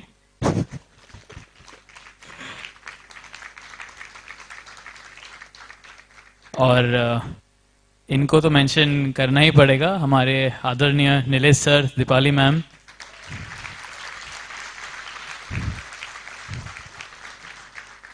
Nilesh sir के पैशन को मानना पड़ेगा. हम लोग ने जाके उनका 2-3 महीने इतना दिमाग खाया, उसके बाद अपना पूरा तन मन धन फाइट में लगा दिया अपना मान के. Thank you so much sir, it means a lot to us. और lastly I would also like to thank Sapna ma'am. आपने काफ़ी फाइनेंशियली हेल्प किया है वेक इन इंडिया मूवमेंट को, और ये जो पिलर्स है हमारे, उनके फाइनेंशियल सपोर्ट के बिना कुछ नहीं होता. और ऑफ कोर्स आप लोग जो ऑडियंस में बैठे हो, जो हमें कंटिन्यूसली फाइनेंशियली सपोर्ट करते रहते हो डोनेशंस के द्वारा, हमारे टॉक्स में आते हो, इवेंट्स में आते हो, तो काफ़ी लोग ऐसे ही डोनेशंस दे देते हैं वेक इन इंडिया मूवमेंट को, बिकॉज लोग जानते हैं कि हमने कितना इम्पैक्ट किया और कितने लाखों लोगों की जिंदगी बदली है भारत में. So thank you so much everyone in the audience and everyone watching online as well. अभी मैं माइक अंबर जी को देता हूं. और एक और बड़ी न्यूज़ है. तो अभी हम लोग एक्सपेक्ट नहीं कर रहे थे आज एक्चुअली इनको, बट थोड़ी देर में एक बहुत बड़ी सेलिब्रिटी आने वाली है ऑडिटोरियम में. Any guesses? Yes, Juhi Chawla is going to be joining us in 5 minutes.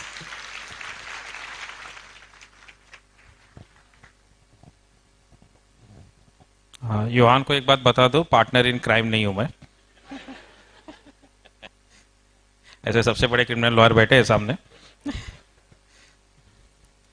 तो बाकी गेस्ट को मैं इनवाइट करना चाहता हूं. Deepali ma'am, sir, Anmol please. हमारे टीम के 2 लेडीज ने काफी मेहनत करके बहुत अच्छा बुकेस बनाया है, paper bouquets. I would like to call them up. Sylvia and miss Pinto please.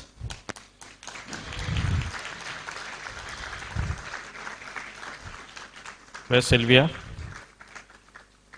Miss Pinto, please. Sylvia किधर गायब हो गई?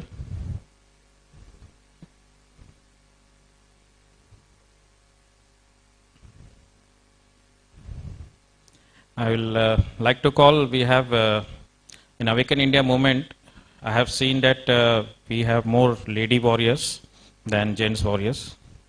So, big tap of hand for them. I would like to call Ashita and Anju on the stage, please. So, these 2 ladies have been doing great job. Their area, Mumbai, Kandivali area, and really appreciative. Of course, every one of you is doing a good job. We will first felicitate our chief guest here with a few flowers and token. I will ask Miss Ashita to please come and give this beautiful paper bouquet to Mrs. Ambani.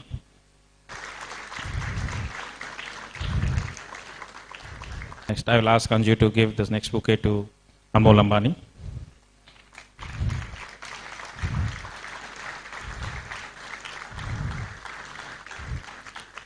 So, Sylvia and Miss Pinto has really worked hard, so please keep it properly. It's a very nicely paper-made bouquets. So it's not flower bouquet which you can throw it away. From Awaken India movement, we are giving a little token of appreciation. First to Advocate Nilesh Ojha. Miss Sylvia, please.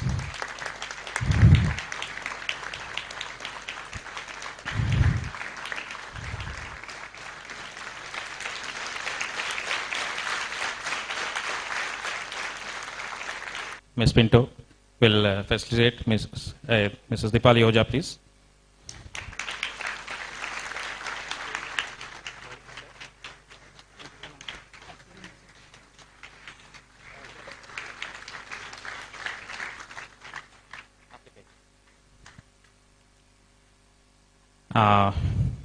I think from today officially Dr. Aseem Malhotra is also part of AIM. So, so from Awaken India movement, Anju will provide her with this. A big round of applause please for all of them.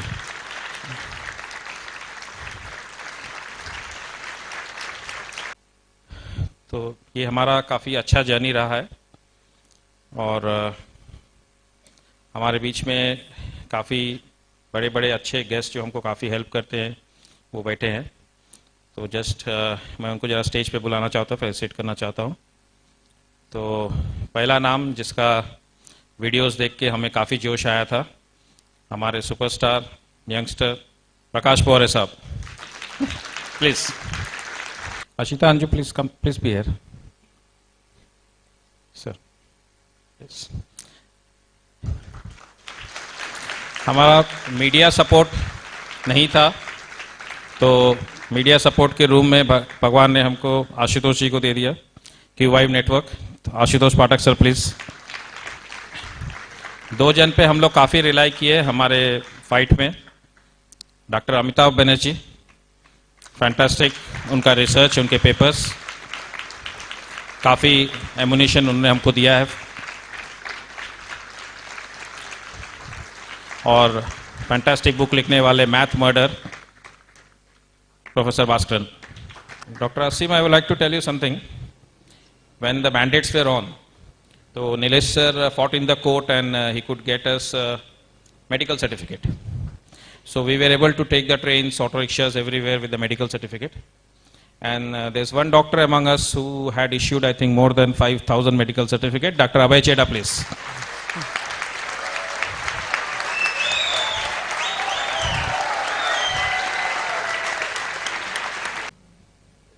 Guest of honour, इतना बड़ा sofa दिया, आराम से बैठो।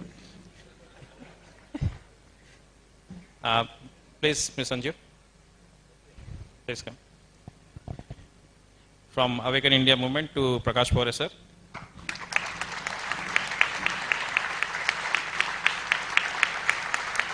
Sir 2 words from you please. Thank you Amber. जिस तरीके से awaken India movement ने ये सारा जर्नी चालू किया, मुझे याद है आज़ाद मैदान पर की वो सभा, वो शुरुआत के काल में जबकि सब लोग डरते थे पुलिस से, और जिस तरीके से अंबर ने लाठियां और पुलिस क्या सामना किया, मुझे बड़ा अच्छा लगा। और मुझे ऐसा लगता था कि हमारे गांव खेड़े के अंदर ही नौजवान है, लेकिन बता दिया कि मुंबई में भी जोश वाले लोग हैं। बहुत बहुत शुक्रिया। और मैं ऐसा समझता हूं कि ये जो हमारा कारवा कुछ 1-2 लोगों से चला था, आज दिख रहा है कि कितना बड़ा हो गया है। Thank you. Ashita will felicitate Ashutosh ji please. तो आशुतोष जी को तो मेरे को स्पेसिफिकली बोलना पड़ेगा कि 2 ही मिनट बोले प्लीज। आप सबका बहुत बहुत शुक्रिया। अच्छी बात लगी हमें कि यहाँ स्पिरिचुअलिटी और साइंस को साथ लाने की बात हुई, बहुत खुशी है। और मुझे लगता है कि ऐसे लोग जो स्पिरिचुअलिटी का बाज़ार बनाए हुए हैं, उनको बहुत धक्का लगेगा यहाँ के बाद। और साइंस का जो बाज़ार है उसको जिस तरह से डॉक्टर असीम ने चुनौती दी है, मैं तो देख रहा हूँ कहीं इंग्लैंड के नए प्रधानमंत्री डॉक्टर असीम ना हो जाए।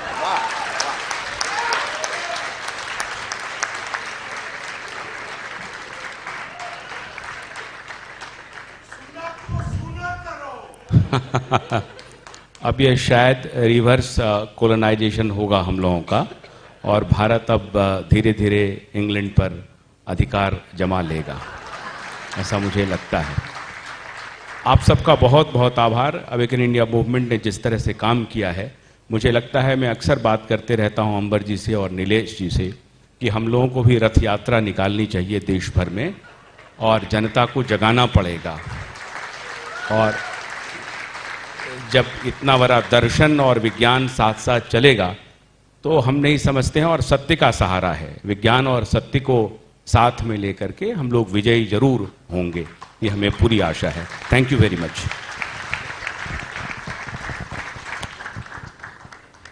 You, madam, please proceed. So he is our very big hero, Dr. Cheda. So bravely इन्होंने 5000 plus medical certificates दिए, और 2 words sir. वो समय था जब भी जिसने वैक्सीन नहीं लिया उसको मॉल में नहीं जाने का, ट्रेन में नहीं जाने का, एयर प्रवास नहीं करने का। तो अपने ही देश में हम जैसे गैर हो गए, अपने ही देश में जैसे हम बंदी हो गए, और इवन इनको कोई सर्टिफिकेट देने को भी तैयार नहीं था डॉक्टर लोग।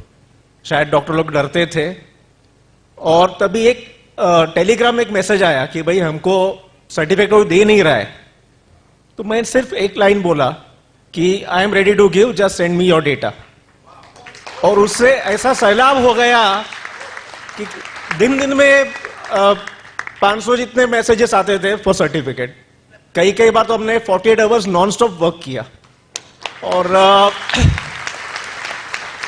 हैरानी की बात अब ऐसी है कि अभी भी कोई सर्टिफिकेट मांग रहा है, वो सबसे हैरानी की बात है। सो हमारी जो आजादी है अधूरी है, हमको उसको पूरा करना है। Thank you. Ashita ma'am, please felicitate Dr. Amitabh Banerjee.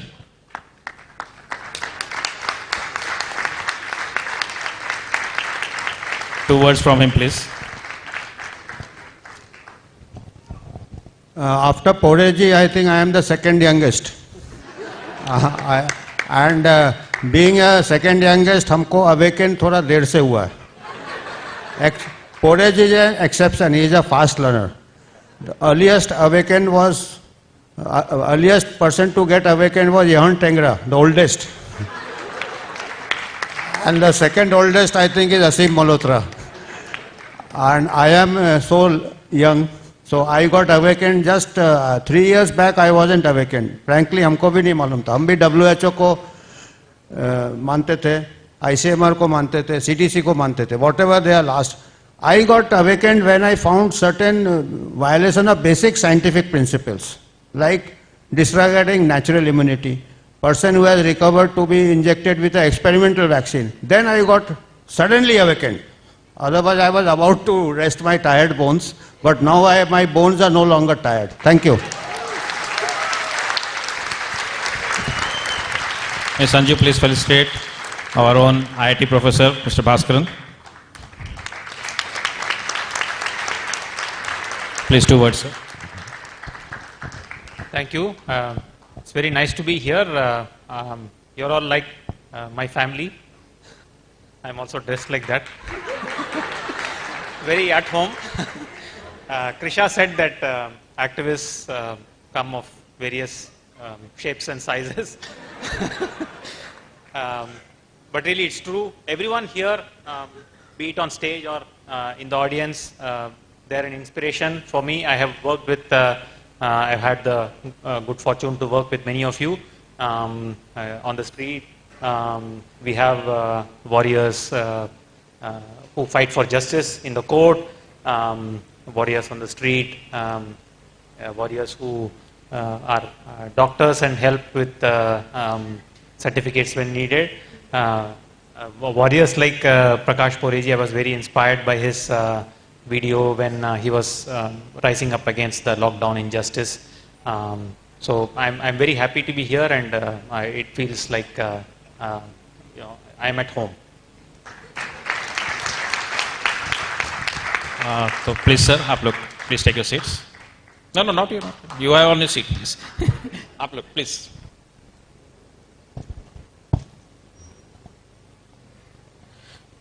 से ये जो हमारा बैटल था उसमें हमको काफ़ी सारा सेकेंड लाइन एमुनेशन की ज़रूरत थी, तो मैं उनको ज़रा बुलाता हूँ, उनको एक बिग क्लैप ऑफ हैंड्स दीजिए। सब एडवोकेट्स हैं हमारे। Advocate Ishwarlal ji please come up, advocate Kurle sahab please come up, advocate Pawar ji please come up, और लिटरली 18 आवर्स काम करने वाले IPA के lawyers advocate Snehal and advocate Hania please come up.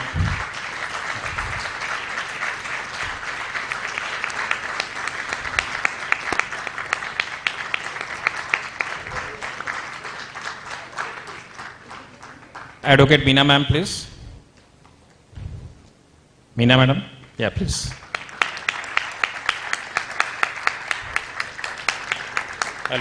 I want to ask Ms. Anju to please felicitate Ishwarlal ji. मैं आपको introduce कर देता हूं सबको। हमारे Ishwarlal ji 3rd Dan taekwondo champion हैं।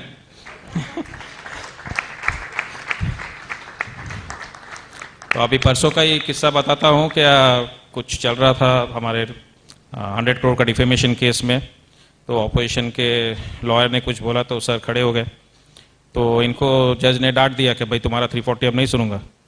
तो सर ने बोला वो आपकी राय है लेकिन लॉ में ये नहीं बैठता है। तो बेचारा जज भी थोड़ा हबर गया, लेकिन good for it guts. Pawar साहब जो काफ़ी हमारे हर एक केयरिंग में रहते हैं और हमको काफ़ी हेल्प करते हैं। कुरले साहब, इनका और सर के ऊपर तो बहुत सारे कंटेम्प्ट लगे हैं और very very big fighter. Please give a good applause to him. Flowers for them please.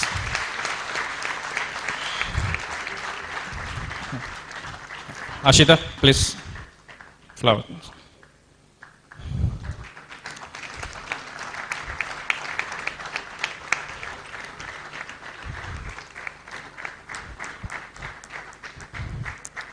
Please.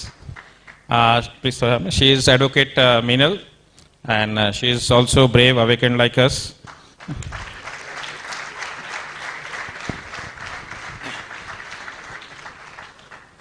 And here are 2 young advocates. हम लोग दिन रात इनके साथ काम करते हैं। They help us a lot. Of course हमको गाली भी देते रहेंगे। जैसे ही अंबर योहान आ गया तो इनका रात का 10 बजे जाने का टाइम हो गया। तो advocate Haniya please. Advocate Snail, please.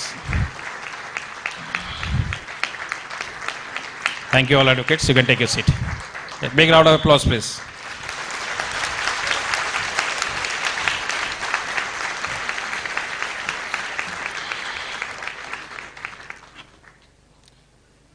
So I would, without much delay, I would like to my advocate Nilesh Ojha sir को बुलाता हूँ। आपको करंट लीगल अपडेट्स और उनका जो काफ़ी नॉलेज है हर एक फील्ड में।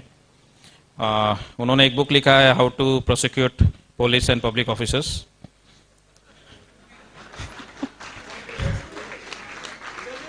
एंड जजेस too, sorry.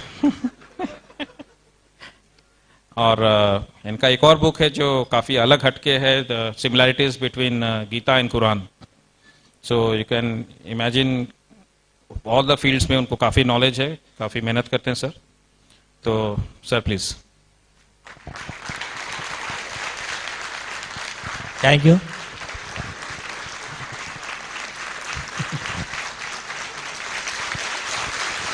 Thank you, thank you, thank you.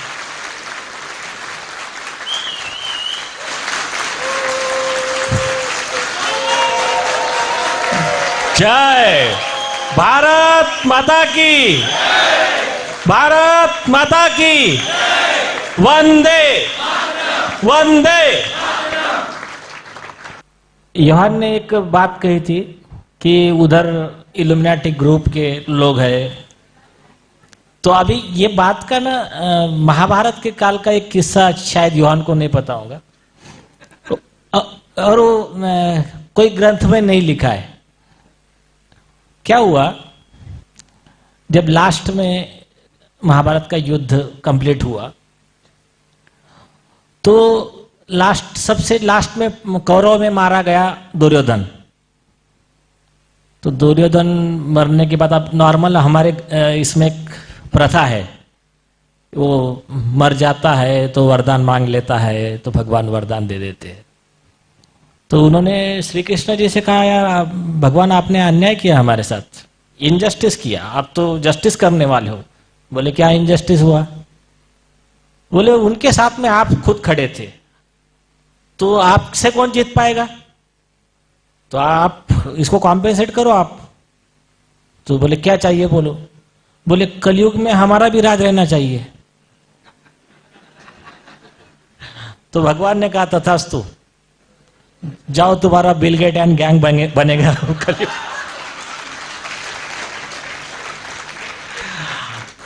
वरदान दे दिया।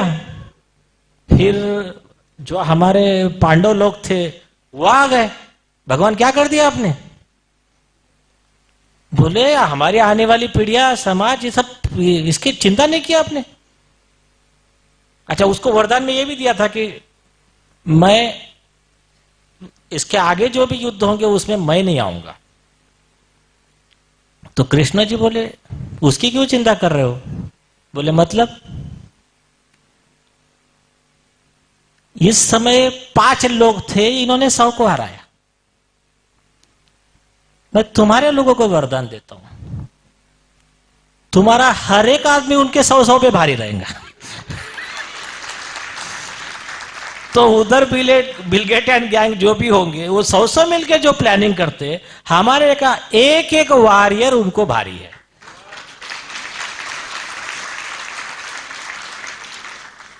और आप इसको यूनिवर्स का रूल कह लो, जैसा यूनिवर्सल रूल है यदा यदा ही धर्मस्य ग्लानिर्भवति भारत, मतलब दुनिया में जब जब भी पाप बढ़ेगा उसके अगेंस्ट में उसको नाश करने के लिए अच्छी शक्ति आएंगी। तो उसमें जो लिखा है कि भगवान जन्म लेगा ऐसा नहीं है, अच्छी शक्तियों को भगवान इनकरेज करेगा। तो ये जो भी लोग इस राइट साइड में रहते हैं वही सक्सेस, वही प्रॉस्पेरिटी, वही मतलब लाइफ का जिनका जीवन सफल हो गया वही लोग पाते हैं। तो ये सम एंड सब्सटेंस है, एक ख्याल में रखना।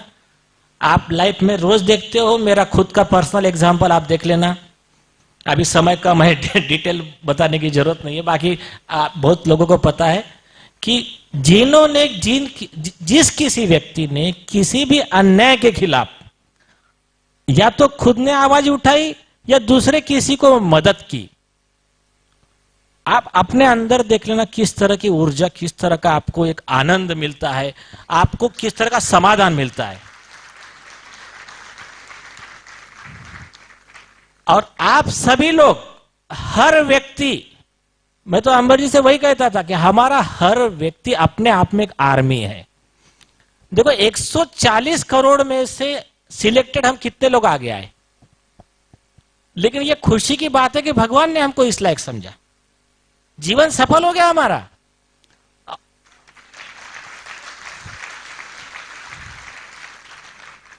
और पहला धन्यवाद तो उन पापियों को देना है जिन्होंने ये किया। अगर वो ये ना करते तो फिर हमको मौका कहां से मिलता हमारा शौर्य दिखाने का। तो अभी ये सब समराइज करते हुए coming to our legal updates. In court हमको बहुत ज्यादा हेल्प हुई डॉक्टर असीम मल्होत्रा जी के articles, tweets. We have quoted your tweets in the court and judge appreciated it.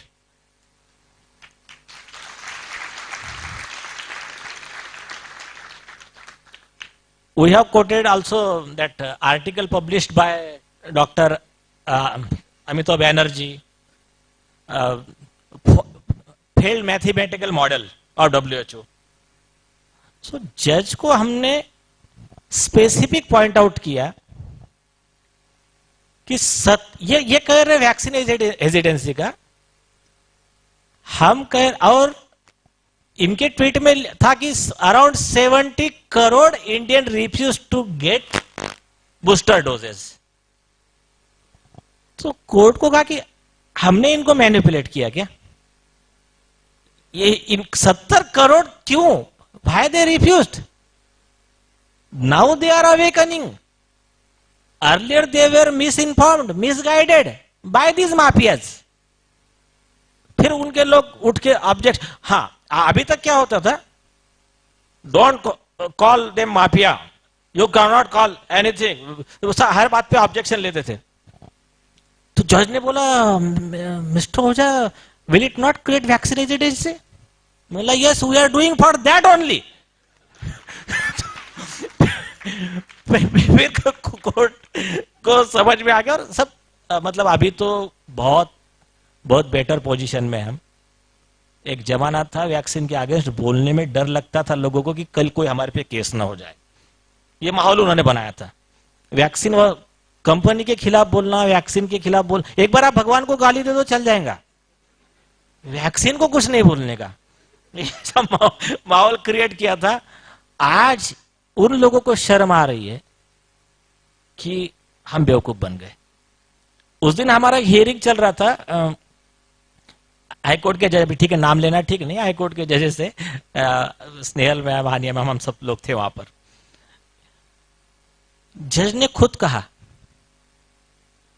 बोले ये बात तो सही है कि young generation are dying due to side effect of vaccine.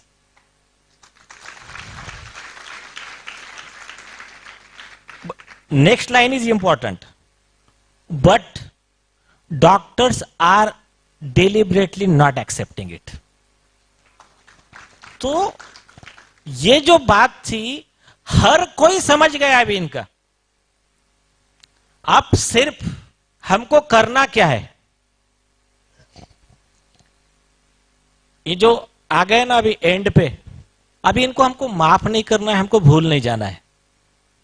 एकदम कॉर्नर पे आ गए हैं, इनको कब्र में ढकेल के मिट्टी डाल देना है, बस इतना करना है हमको।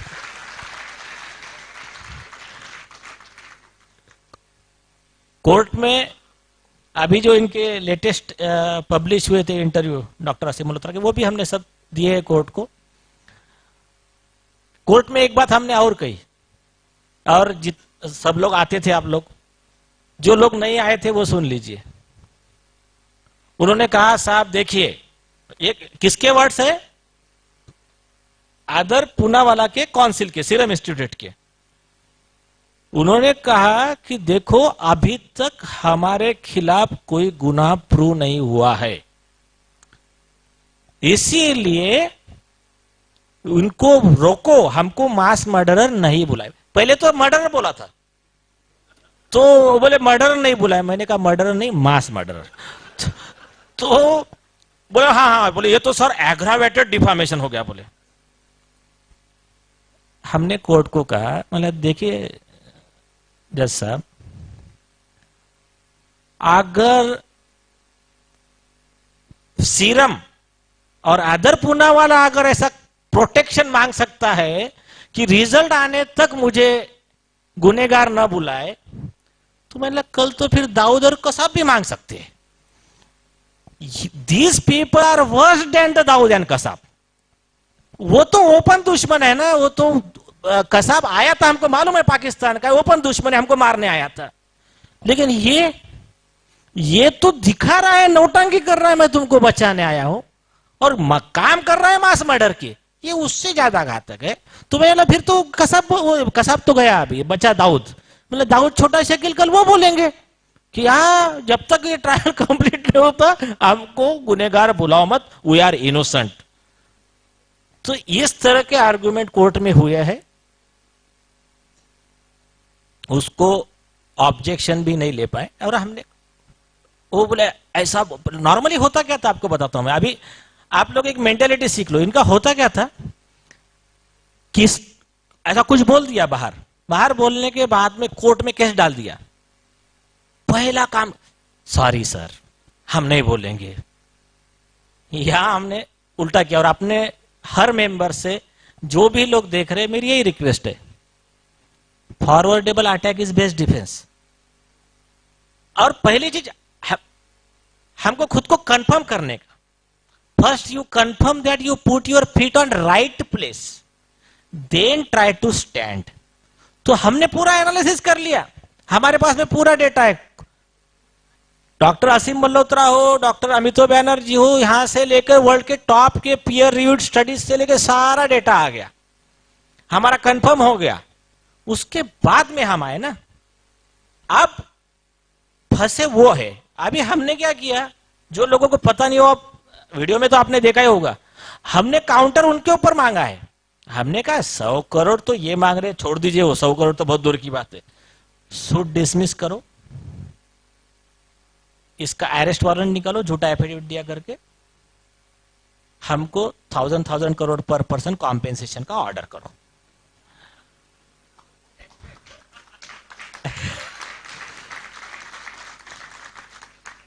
और आप 340 का एप्लीकेशन पढ़ लेना, उसमें हमने एक्सप्लेनेशन दिया है principally how we are correct. उनकी झूठी बदनामी हुई तो उसका 100 करोड़ मांग रहे, तो जिस पर्सन की जान गई है उसकी कीमत कितनी लगाओगे आप? इंटरिम 1000 करोड़ तो बनता है ना। फिर ये करने के बाद कई एम के मेंबर को पता है, कई लोगों तक बात पहुंची नहीं होंगी। मैं और एक बार बता देता हूं, उन्होंने क्या किया था, उन्होंने पुलिस कंप्लेंट किया था एम के खिलाफ में, अदर पूनावाला एंड सीरम इंस्टीट्यूट ने। उस कंप्लेंट में उन्होंने एक्शन मांगा था, arrest Yohan, arrest Ambar and others, ऐसा उनका प्रेयर था। पुलिस को उनकी कंप्लेंट में कोई तथ्य नहीं लगा, बेसलेस फ्रीवलस कंप्लेंट लगी, इसलिए उन्होंने अरेस्ट नहीं किया, बल्कि ये टीम के साथ में वो हमदर्द सर्विस प्रोसेस सर्व करने के प्रोसेस में पुलिस साथ में थी आप लोगों के, और जो उनके एलिगेशन थे वो वैसे भी झूठे थे, उसके प्रूफ्स थे हमारे पास। उसके बेस पे सारे एम के मेंबर्स की तरफ से 1000 करोड़ का नोटिस देना चालू कर दिया हमने। 2000 नोटिस अभी तक दिए जा चुके हैं।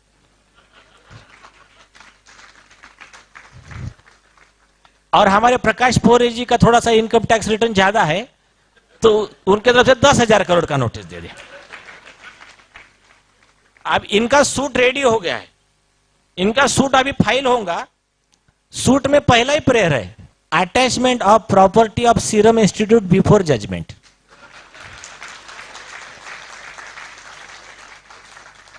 तो उस दिन लाइव लॉ में भी रिपोर्ट किया था हमने, कोर्ट को बोला, मतलब साहब आपको इनके बात में जरा भी तथ्य लग जाए, हमारे क्लाइंट को आप अंदर डाल देना, 100 करोड़ ले लेना हमारे से, नहीं तो 2 लाख करोड़ हमको दे देना।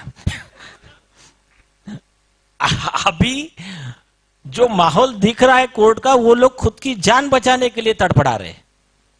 तो आप एक गौर करो, लास्ट ईयर का माहौल देखो। आप लास्ट ईयर में क्या माहौल था,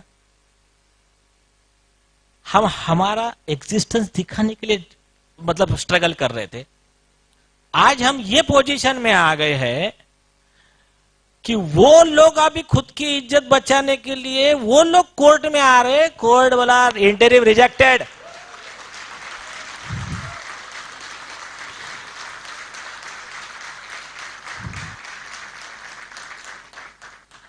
एड इंटरिम उनका 2 बार रिजेक्ट हुआ।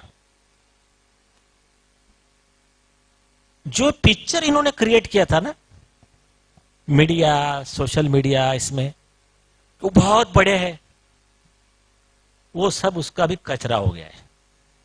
अभी हर व्यक्ति को ये कॉन्फिडेंस आ गया है, 2000 तो नोटिस चले गए अपने, अभी हर व्यक्ति को कॉन्फिडेंस आ गया है कि वो कुछ नहीं है, उसको हम लोग हरा सकते हैं।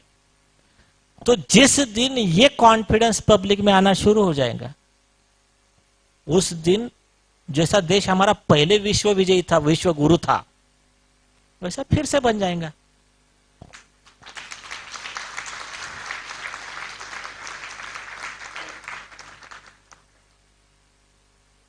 सिर्फ ऐसा है कि लाइन छोड़ना नहीं है। एक देखो, हम अपने इतिहास से जो सीखते हैं, कुछ चीजें हैं बहुत बड़े लेसन देके जाती है। पृथ्वीराज चौहान थे, पृथ्वीराज चौहान का मूवी आया था, आपने देखा अभी? तो महाराजा पृथ्वीराज चौहान ने मोहम्मद गौरी को कितने बार माफ किया था? 17 टाइम्स।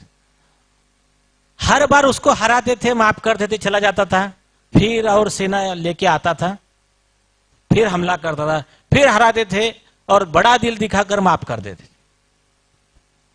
उसने एक ही बार इनको हराया और पहली बार में इनकी आंख फोड़ दिया, बाद में इनकी मौत भी हुई।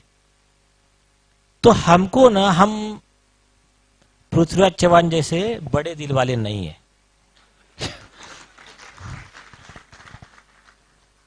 जो व्यक्ति, जो पापी, जो मानवता का हत्यारा हमारे देश की नहीं, दुनिया में किसी भी बेगुनाह की ऐसी हत्या करेगा पैसे कमाने के लिए, इसको जहां पहला मौका मिलेगा वहां इसको हम मौत की सजा दिलवाएंगे।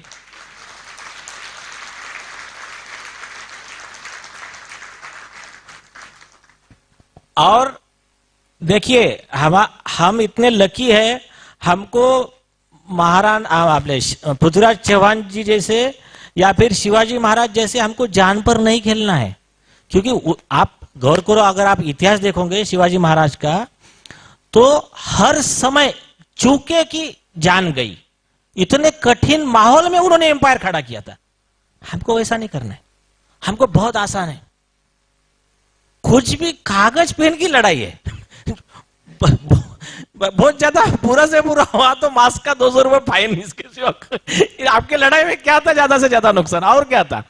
और बहुत ज्यादा हो गया तो अपने मदन दुबे जी वगैरह आज मिस कर रहे हैं उनको हम, ये पूरी टीम थी, और सालवे जी वगैरह पूरी टीम, नोटिस दिया, नोटिस देकर गए, हाँ मास्क नहीं पहन रहे, केस दायर करो, अरेस्ट करो हमारे को। तो ये हमारे जो आंदोलन है, हमारे जो काम का तरीका, हमको उतना कठिन प्रसंग नहीं है, उतनी तकलीफ नहीं है। तो ये इसके लिए भगवान का धन्यवाद दो कि जैसा शुरू में जैसा मैंने किस्सा सुनाया था कि जो कृष्ण जी ने वरदान दिया था दुर्योधन ग्रुप को कि मैं नहीं आऊंगा लेकिन यही लोग काफी रहेंगे तुमको निपटाने के लिए। तो अभी हमारे लिए इंडियन लॉ में, और Indian judicial system is quite active, और हम उसको बिगड़ने भी नहीं देंगे। जब जब बिगड़ने लगेंगे हमारे लेवल पे हम पूरा ट्राई करेंगे वो सब ऐसा डिस्ट्रक्शन रोकने का। बहुत बढ़िया है आपको यहां बैठे कागज पेन से ये देश की आर्मी, ये देश की पुलिस, ये देश के सारा ब्यूरोक्रेट, ये देश के सारा जुडिशरी, सब का आप यूज कर सकते हो इन पापियों को फांसी पे चढ़ाने के लिए। जितना गुस्सा आता है सब संभाल के रखो। इंडियन की खासियत है, आप हिस्ट्री चेक कर लेना, अपमान सह लेता है, भूलता नहीं है। चाणक्य का इतिहास देख लेना, शिवाजी महाराज का इतिहास देख लेना, दिल में रखेंगे, छोड़ेंगे नहीं। और ऐसे पापियों को छोड़ना, ये तो क्या है, mercy to the criminal is injustice to the victims.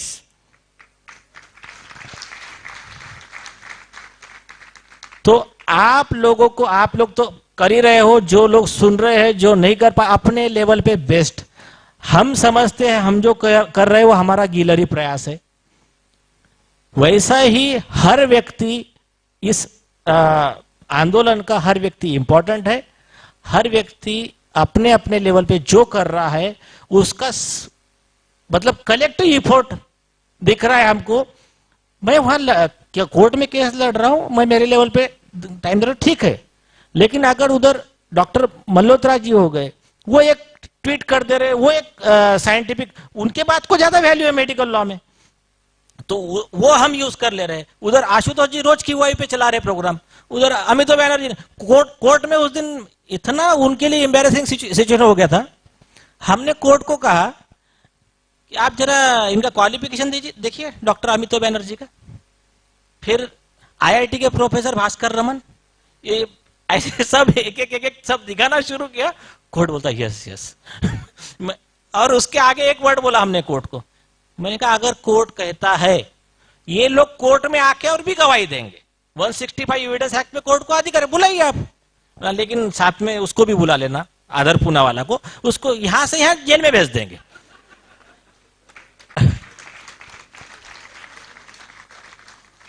और वो प्रोविजन है लॉ में, मतलब अगर वो नहीं आया तो फिर कोर्ट अरेस्ट वारंट निकालेगा, कोई प्रॉब्लम, उसको भेजेंगे जरूर, आज नहीं तो कल, और बहुत जल्द, लेकिन बहुत जल्दी। तो और ये बात भी ख्याल रखना, जितना हमारा समय, जितना हमारा एनर्जी, जितना इस देश की संपत्ति का नुकसान इन लोगों ने किया है, ये सब इनसे वसूलेंगे। इनकी प्रॉपर्टी अटैच करके डिस्ट्रीब्यूट करेंगे। हाँ, ये बात और है कि हम जो क्लेम डालेंगे, नहीं है, चिंता मत करो, हमने कैलकुलेशन करके रखा है। हमने जो correct me if I am wrong Yohan, कि हमने जो कैलकुलेशन किया है, हमारा कैलकुलेशन बताता हूं, 10-1 लाख करोड़ के आसपास बिल गेट का है, 4-5 लाख करोड़ के आसपास में ये सीरम, आदर पूना वाला, साइरस पूना वाला इनका है। अरे नहीं, वो बाद में, ये फर्स्ट इंस्टॉलमेंट एकदम डायरेक्ट सामने जो है। और कैसा है, एक देखो हमारे सक्सेस का राज क्या है पता है क्या? हमने एक साथ सबको आरोपी कभी बनाया ही नहीं। उनकी इच्छा थी हम सब ऐसा करते, फिर एक साथ सब बच जाते, हम वन बाय वन। तो सक्सेस जो है, secret of success lies in winning war, not every battle. कई बार माफ कर दिया हमने उनको, दिख रहा है आंखों के सामने, कोई बात नहीं, कूल, आराम आराम से एक एक स्टेप। अभी इतना घेर कर लाया है, इधर जाएंगे तो खाई है उनके लिए, इधर जाएंगे तो कुआं है, सामने आएंगे तो फिर हम है। तो वो कृष्ण जी का आशीर्वाद के साथ हम खड़े हैं। ये प्रोसेस में आगे बढ़ते हुए हमको एक्चुअल में, अभी पोहरे जी का जो सूट बनाया है, सब में यही है अपना attachment of property before judgment. तो इनकी प्रॉपर्टी अगर अटैच कर देंगे तो देखो मोदी जी ने क्या किया था, मोदी जी ने एक हाइपोथेटिकल बताया था कि काला पैसा आएगा तो सबके अकाउंट में 15 लाख आ जाएंगे, एक एक फैमिली के। तो हमने कहा हम तो प्राइम मिनिस्टर के रेस के अभी नहीं है। लेकिन जो इस धरती का हम पर कर्ज है, ये जो भी समाज का हम पर कर्ज है, उसके फेडने के लिए ये हमने प्रैक्टिकल उपाय बना के रखा है। इनकी प्रॉपर्टी अटैच करके जो भी पैसा आएगा, कल कोर्ट में भी हमने बोला, अच्छा हमारा ये वर्ड जो है ऐसा हवा में नहीं है, एफिडेविट पर भी लिख कर दिया है, कोर्ट में भी यही बोला, लॉ है कि उसका सूट झूठा साबित हो गया, गलत साबित हो गया, then 2 type of cost be imposed upon him. खुद बॉम्बे हाई कोर्ट का ही जजमेंट है कि 1 कॉस्ट कौन सी, तुमने तकलीफ दिया डिफेंडेंट को, मतलब योहान टेंगरा, अंबर, कोरी, इनको तकलीफ दिया, तो इनको आप कॉस्ट देना है proportionate to the stakes involve in the case. तो अभी तू 100 करोड़ मांग रहा है, हमने कहा कोर्ट को टेम्पररी 100 करोड़ ही दे दो हमको पर पर्सन, लेकिन सेकंड कॉस्ट देना है आपके इस एक्ट से जो पब्लिक का लार्जर नुकसान हुआ है, वो कॉम्पेंसेशन भी उसने देना है। तो हमने कोर्ट को बताया कि जिन्होंने एफिडेविट दिया कोर्ट में, लेकिन उनकी मतलब उसको बोले तो ओवर कॉन्फिडेंस मानना पड़ेगा। एफिडेविट दे रहे कि our vaccine are completely safe, we have no concern with the death of Snehal Lunawat और एनीवन। पहले एक बोला हमने कहा ये लो सर्टिफिकेट गवर्नमेंट ऑफ इंडिया का EFI कमेटी का कि उसी से हुई है। दूसरी चीज हमने फिर डिटेल दिया, तो उसमें एफिडेविट पे दूसरा दे रहे हैं। तो हमने कहा गुलियन बारी सिंड्रोम वगैरह जो है, मुंह टेढ़ा हो जाना, पैरालिसिस होना, ये इतने डिसीज होते हैं, ये WHO की वार्निंग है। उस पर एफिडेविट का लिख कर दे रहा है। नहीं झूठा ही है, WHO वगैरह की कोई वार्निंग नहीं। हमने कोर्ट को दिखाया WHO का वार्निंग का प्रिंट आउट। हमने जज साहब को बोला, आप प्लीज आपके कंप्यूटर पे आप ये लिंक टाइप करो, देखो WHO की इस पे है कि नहीं। तो ये तो कोर्ट वाला नहीं है, मैंने चेक किया है। मैंने कहा अभी इसने तो बोला कि नहीं है, तो क्या हो गया, ये झूठा एफिडेविट हो गया। झूठे एफिडेविट की सजा कितनी है? 7 साल। लेकिन एक्स्ट्रा और क्या कौन से सेक्शन लगते हैं इसमें पता है क्या आपको? ये लोगों को झूठ बोलकर वैक्सीन दे रहा है। क्या बोलकर? मेरी वैक्सीन सेफ है, लेकिन उसको पता है कि इससे डेथ हो सकती है, तो उसके ऊपर क्या केस लॉ दिया। तो इनके ऊपर चार्ज कौन सा लगेगा? मर्डर। तो अभी जितने मर्डर हुए, जितने डेथ हुए, वो चार्जेस। फिर section 27 of drugs and cosmetic act, पता है कि इससे मर सकते हैं लोग, फिर भी वो बेच रहा है। उसके बाद में drugs and magic remedy act, वो जो इनके ऊपर यूज करते थे आपने डॉक्टर BRC और नेचुरोपैथी वालों पे, वही सेक्शन उन पे लगाया हमने। उनका फॉल्स क्लेम क्या है? Our vaccine are safe and we saved 4 million people. 40 lakh लोगों की जान बचाई हमने कहा गवर्नमेंट ऑफ इंडिया ने लिख कर दिया है, अभी तक वैक्सीन से क्या फायदा होता है इसका कोई स्टडी नहीं है हमारे पास। तो इसने कहां से ला लिया? फिर डॉक्टर अमितो बनर्जी, प्रोफेसर भास्कर रमन, इनका आर्टिकल दे दिया कि ये बोगस मॉडल है करके। तो ये फॉल्स क्लेम जो किया इफिकेसी का, उसके बाद में आदर पुनावाला ने और एक ट्वीट किया, इंडिया में अभी जो चाइना में आ रहा था वो अभी इंडिया में आने के चांस कम है। वाई? हमारे वैक्सीन की वजह से। तो हमने अंबर जी की तरफ से फिर से एक पुलिस कंप्लेंट दिया, drugs and magic remedy act, मतलब फॉल्स क्लेम कर रहा है, क्योंकि तुम्हारी जो वैक्सीन है उसकी इम्यूनिटी तो 3 महीने में खत्म हो जाती है, ये लैंसेट का रिपोर्ट है। तो तुम्हारे वैक्सीन लेके तो कितने दिन हो गए, फिर काय के बेस पे तुम कह रहे हो कि अभी नहीं आएंगी और तुम्हारे वैक्सीन की वजह से नहीं आएंगी? It is a false claim.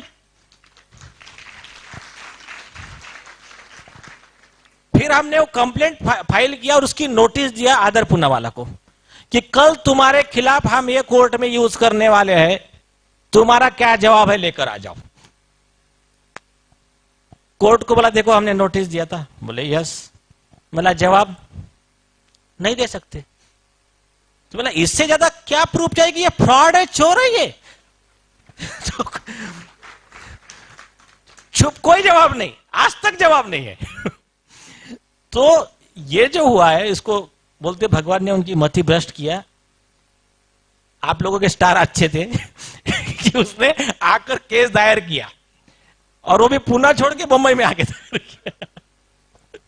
तो जो लोग अच्छा काम करते हैं, यूनिवर्स कॉन्स्पायर्स, यूनिवर्स इस तरह से हेल्प करता है। और बोलने को बहुत कुछ है, अभी समय का बस 2 मिनट में कंक्लूड करता हूं।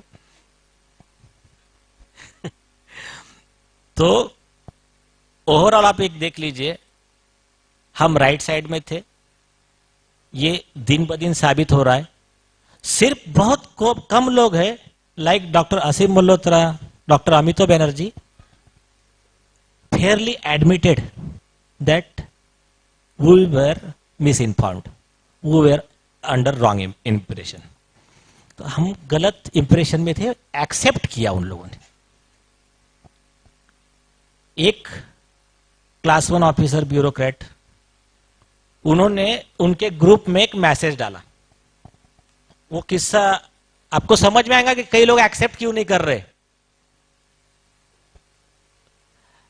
वैक्सीन लेने से 10,000% कैंसर का चांस बढ़ गया, 10,000%। तो कई ऑफिसर उस पे ग्रुप में, ये न्यूज सही है क्या? तो उस ऑफिसर ने बोला अभी तक जो तुम सुन रहे थे वो फेक न्यूज था, ये फैक्ट चेक किया है।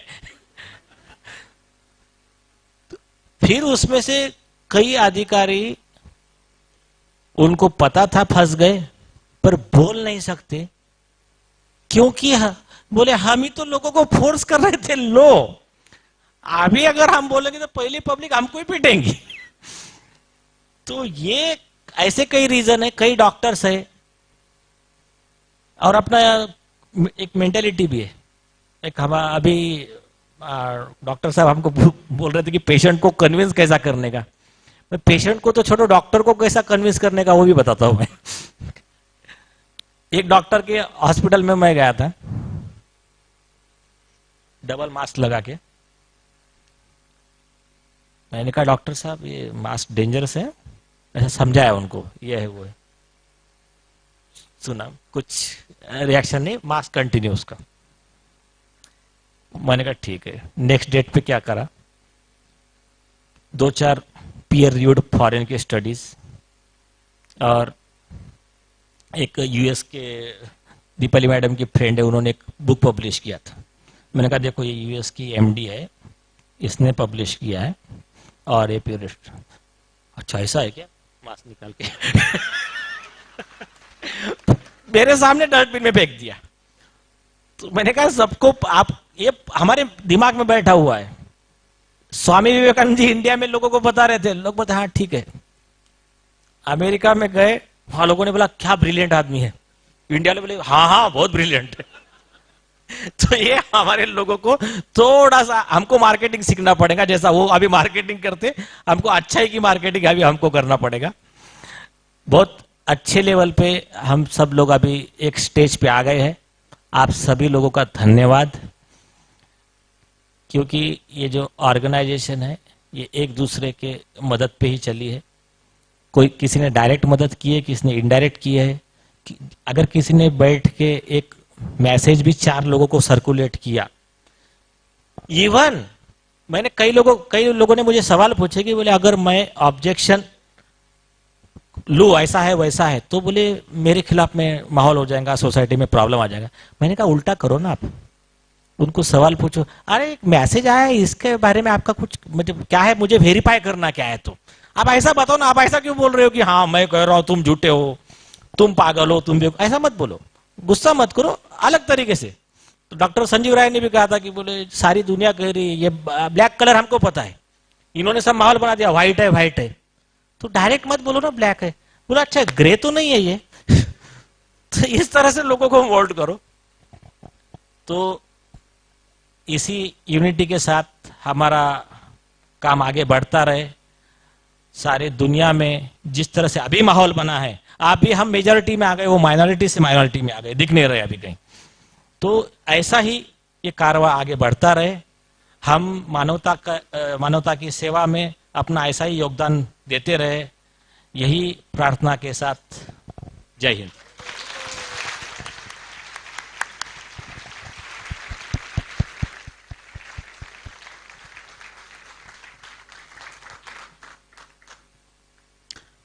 मैं बहुत दिल से धन्यवाद देना चाहूंगा नीलेश सर को, उनकी वजह से। We'll take questions later at the end of the event, please. Thanks.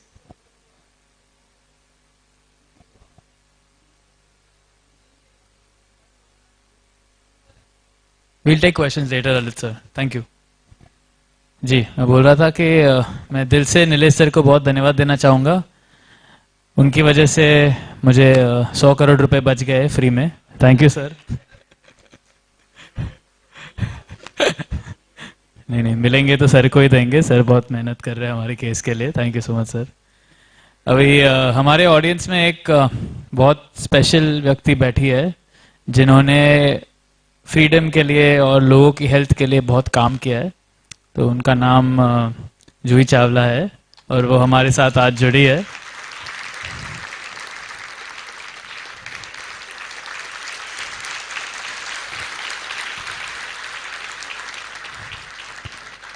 Juhi ma'am, please come up on stage. We just like to felicitate you for a minute for all the great work you've done. Please. Just flowers. Just flowers. That's it.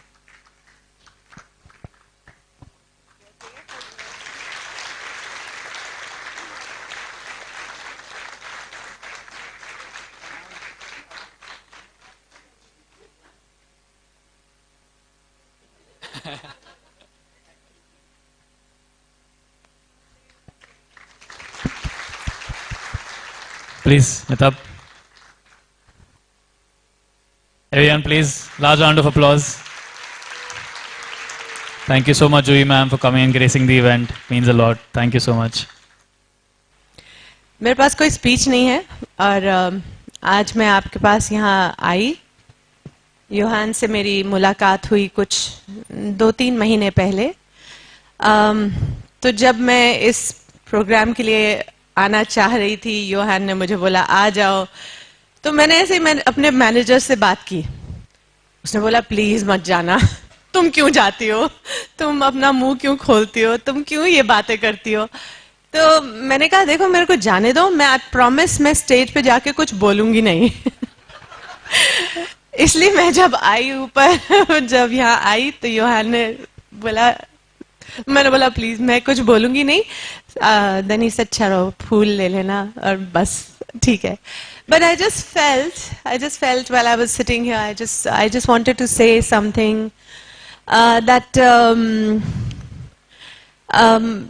so a year ago, maybe a little more than that, I raised a few questions about 5G and it was health related. Kyunki I just felt there were some question marks. You know, we are racing ahead with radiation and nobody has really studied the effects of long-term effects on many facets. Not just on people, but on all living organisms, on plants, animals, environment, and long-term effects. Because we are only, हम सारा time आगे और radiation के साथ दौड़ते जा रहे हैं. और ये जो अगला पड़ाव होगा, that is not just one step forward, it is a leap forward. Anyway, for that great questioning, I got into the line of fire. And it was very intense. Suddenly it was like all over the media and in the court it had gone completely wrong. So at that time, one of the first few people who reached out to me and said, we are with you, don't worry, was Yohan. So, and you know, he did write Awaken India movement, and so I had vaguely heard of them, but I wasn't so aware of them. So that's when I woke up to Awaken India, and you know, like it is कि वो बोलते हैं ना कि आप जिनके साथ हंसते हो वो आपको शायद कभी भूल जाते हैं, but आपके जो तकलीफ में आपके पास लोग आते हैं ना, वो आपको याद रह जाते हैं. So since then, yes, that's when I kind of got to know Yohan. Anyway, things have moved forward, and I'm here today, one, to thank you, and to also say कि मैं और कुछ कहूँगी तो मेरी मैनेजर मुझे गोली मार देगी.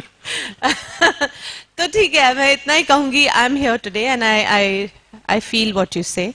And आज तक मैंने भी वैक्सीन नहीं लिया. अरे यार ताली मत बजाओ. मेरे घर में 1 या 2 ही हैं जो बच गए थे. वो मैं एक थी और मेरी सिस्टर इन लॉ एक है. बाकी सब कोई मेरी बात नहीं मान रहे थे. So चलिए, I'll just say we all try our best, and like you said, yeah, we do our best and put our best forward and foot forward and hope that we can be. हम जब सोएं तो एक सुकून की नींद सोएं कि हम अपनी तरफ से जो कर सकते थे हमने किया. And why I do it, I feel, is also because I worry about, you know, this generation or my children, and looking at the children of the world and the youngsters, कि भाई, what are we driving, what is this world driving them into, and are they aware? But I feel very good कि यहाँ पर काफी जन थे, and I was happy to see कि आपके इतने सारे members हैं. So I'm like, अच्छा, इतने लोग सोच रहे हैं. So it's okay. You don't have to worry so much. Because here you youngsters, you know, you are there and you are the light that needs to be in this world. Yes, I can see some of you over there, youngsters. So all the best to you, because yeah, my concern was all you young people. But if you take this into your hands, then I think we have a very bright future. So God bless you all. God bless you all, and thank you very much. Thank you. हाँ, तालियां जरा हो जाए यार. Thank you.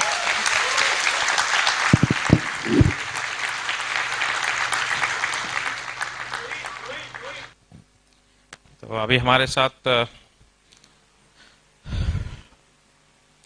Maharashtra में बहुत बड़ी queen थी, आपने नाम सुना होगा, अहिल्याबाई होलकर। तो हमारी अहिल्याबाई होलकर है यहाँ पर बैठी, एडवोकेट दीपाली ओझा। इंडिया से पहला वॉर उन्होंने WHO पे किया, उसके बाद सौम्या स्वामीनाथन, आपको मालूम है, उन्होंने ट्वीट भी हटा दिया। तो उनका काफ़ी support, analytical mind, critical mind, sharp. हमारा जो इकबाल चाहल का केस चल रहा था, तो उन्होंने बोला कि उसके बुक में कुछ लिखा होगा, इमीडिएटली बुक मंगाए गए। वो बुक में लिखा है, इकबाल चाहल ने क्या, हमने मास्टर स्ट्रोक किया, सबकी रोजी रोटी बंद चालू होती रहती है लोकल ट्रेन से। हम लोकल ट्रेन में वैक्सीनेशन कंपलसरी करें, लोग रोजी रोटी के लिए वैक्सीन जरूर लेंगे, और उसके हिसाब से हमने वैक्सीन हेजिटेंसी हटाया। उसके बुक में उसने ये छाप दिया है। इकबाल चाहल पे केस हुआ, आपको पता है, मुलुंड कोर्ट में उसको समन्स भी इश्यू हो गए, और हमारे काफ़ी लोगों ने करीब 1000 के ऊपर इकबाल चाहल को भी नोटिस भेज दिए ये लिखने के लिए।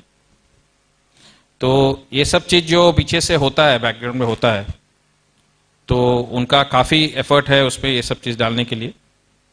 तो please I request Deepali ma'am to come here. यहाँ उपस्थित सभी योद्धाओं को मेरा नमन, और आपके साहस को मैं दाद देती हूँ, और तहे दिल से salute to everyone. I believe everyone here is a warrior, and I am very fortunate to be amongst you today. Awaken India का भी बहुत शुक्रिया अदा करना चाहूँगी कि आज के इस सुंदर सम्मेलन में मुझे शामिल होने का सौभाग्य प्राप्त हुआ। आज के सारे मान्यवरों ने तो हमें मेडिको और लीगल एस्पेक्ट्स के बारे में बहुत ही बेहतरीन जानकारी दी है। यहाँ मैं आज थोड़ा नॉस्टैल्जिक फील कर रही हूँ। इसका रीज़न ये है कि आज ये यहाँ का इस मंच पे आज मैं दूसरी बार हूँ। पिछले वर्ष 5 मार्च को होली के जस्ट थोड़े दिन पहले हम यहाँ सब आए थे, मिले थे, और मुझे याद है होली अभी भी 15-20 दिन बाकी थे, लेकिन हमने स्टेज पे एक दूसरे को रंग लगा के सारे लोगों ने होली मनाई थी। और आज का ये वैसा ही खुशी का पर्व मैं महसूस कर रही हूँ। तो आप सभी का धन्यवाद, थैंक यू। मैं ज़्यादा समय नहीं लूँगी, बहुत संक्षिप्त में मेरी बात रखना चाहूँगी। पिछले साल 2021 के अगस्त में, जैसे अभी ओझा सर ने बताया, अंबर जी ने भी बताया कि मैंडेट्स आए थे। देखिए 2020 के मार्च में ये सब शुरू हुआ, तथाकथित pandemic, and look at the strange times that we are living in. What was declared as a public health emergency of international concern by WHO in March 2020, still the status is on. ये कैसी emergency है जो कि तीसरे साल में है? And we all know, we are seeing with our own eyes, we are hearing the updates with our own ears, and we are witness to what is happening around. And still this public health emergency, the status is still on. And there have been some very wild attempts throughout this phase, जबकि लोगों को डराने का बहुत प्रयास किया गया था। और जैसे बीच में एक मंकी पॉक्स का पैंडेमिक लाने की कोशिश की थी, जैसे हम इससे बस उभर रहे थे, बाहर आ रहे थे, संभल रहे थे, मंकी पॉक्स का अटेम्प्ट किया गया था। हाल ही में आप सभी को याद होगा कि टुवर्ड्स 25th of December 2022, जबकि I guess every one of us, mostly all of us, were looking forward to having some really good time at the end of the year with our families, with our near and dear ones, क्योंकि 2022 ये साल था जब हमें अपने त्योहार मनाने का, अपने अपनों से मिलने का, जाके go meet them in person, go to their home, visit them, hug them, ये शायद पहला ही, मतलब 2 साल की गैप के बाद ये पहला अवसर था, and we were looking forward to, and I could really see that it was exactly just around 25th of December, couple of days before, माहौल वापस बना दिया गया था। सब स्टेट में जो मेन पॉलिटिकल इवेंट्स थे वो हो चुके थे, everybody was settled. So having observing this, I feel this has been always been a corona of convenience. आप अगर थोड़ा सा रिकैप करेंगे तो आपको पता चलेगा कि ये जब चाहे, it's typically politicians, और whenever it was to be rolled in or whenever it had to be brought in, waves आती थी, पहली वेव आती थी, दूसरी वेव आती थी, जब चाहो तब कोई पॉलिटिकल एजेंडा है तो वो अचीव होने के बाद या उसके पहले ये वेव्स आके चली जाती थी बराबर। चुनावों के टाइम ये वेव्स कभी आती नहीं थी, and it was always it has always been a corona of convenience. और आज अगर हम थोड़ा और रिकलेक्ट करें कि ये चीजें कैसी रोल आउट हुई, तो we have seen lot of inconsistencies and lot of things which contradicted science, and we are thankful to all the doctors and all the medical community who came ahead and courageously exposed what was being peddled under the name of science. It was never a science, it was always a pseudo science. आप देखिए ये lockdowns तो हमने बहुत चर्चा की है कि लॉकडाउन, आप देखो नाइट कर्फ्यू, ये क्या हुआ, ये अच्छा कंसेप्ट था ये night curfew. So the corona, this virus doesn't spread at night. And in the initial days, the marketplaces were open, in certain areas in certain times, कि 9 से 12 तक ही आप बाजार जाके सब्जी फल ले सकते हैं, ग्रोसरी ले सकते हैं। तो ये कैसा साइंस है? But fear ruled the minds, and mainstream media and these health authorities ensured कि fear overtakes and our common sense, and we forget to critically think and ask questions. And of course, when the mandates came, काफी लोगों के पास कोई चारा नहीं था, because we all were caught unawares firstly with this pandemic, और उससे थोड़ा सा बाहर उभर के आए तो भी डर का माहौल था ही, and mandates came in where we had no choice, and that was when the petitions were filed, the 2 petitions, petitioners were Mr. Yohan Tengra and Firoz Bhai in Bombay High Court, and the hearings were very, very interesting, very exciting. They started somewhere around September of 2021, और वो जाके गुड़ी पाड़वा के थोड़ा सा पहले 2022 में खत्म हो गए, जब भी disaster management act was rolled back in India on 23rd March 2022, and we could celebrate all the festivals from April onwards. And of course, in the month of May 2022, on 2nd of May, the Supreme Court judgment came in Dr. Jacob Pulil versus Union of India case, and there were many wonderful observations and notings that were made in this judgment. Primarily, जो सबसे star observation था वो था that these corona vaccines do not stop transmission. मतलब आप देखिए जिस basis पे इन्होंने ये सारे मैंडेट्स लाए, हमें घर बिठाया, क्या क्या नहीं किया, तो ये सबको इसकी सबकी पोल खोल हो गई थी that vaccines do not stop the transmission. So vaccinated and unvaccinated people were at par. You couldn't differentiate with them. So what about the human right violations that happened? What about people who were mistreated, ill-treated, who got admitted in the hospitals? What about the panic that was set amongst people, and because of which डर के मारे काफ़ी लोगों की health compromise हो गई, या बहुत सारे लोगों ने जान गंवाई अनफॉर्चुनेटली। एंड ये एक्सपेरिमेंटेशन सिर्फ कोरोना वैक्सीन से नहीं हुआ था, काफ़ी सारे ड्रग्स से भी हुआ था। आपको सभी को पता है रेमडेसिविर किस एक घातक ड्रग थी, और वो ऐसी बहुत ही जनरसली प्रेस्क्राइब भी की थी, एंड ब्लैक मार्केटिंग हुआ था। So on all fronts, financial fronts, health fronts, we were at the receiving end, and lot of people had to bear the brunt of this. तो this is not definitely not something that we all can forget.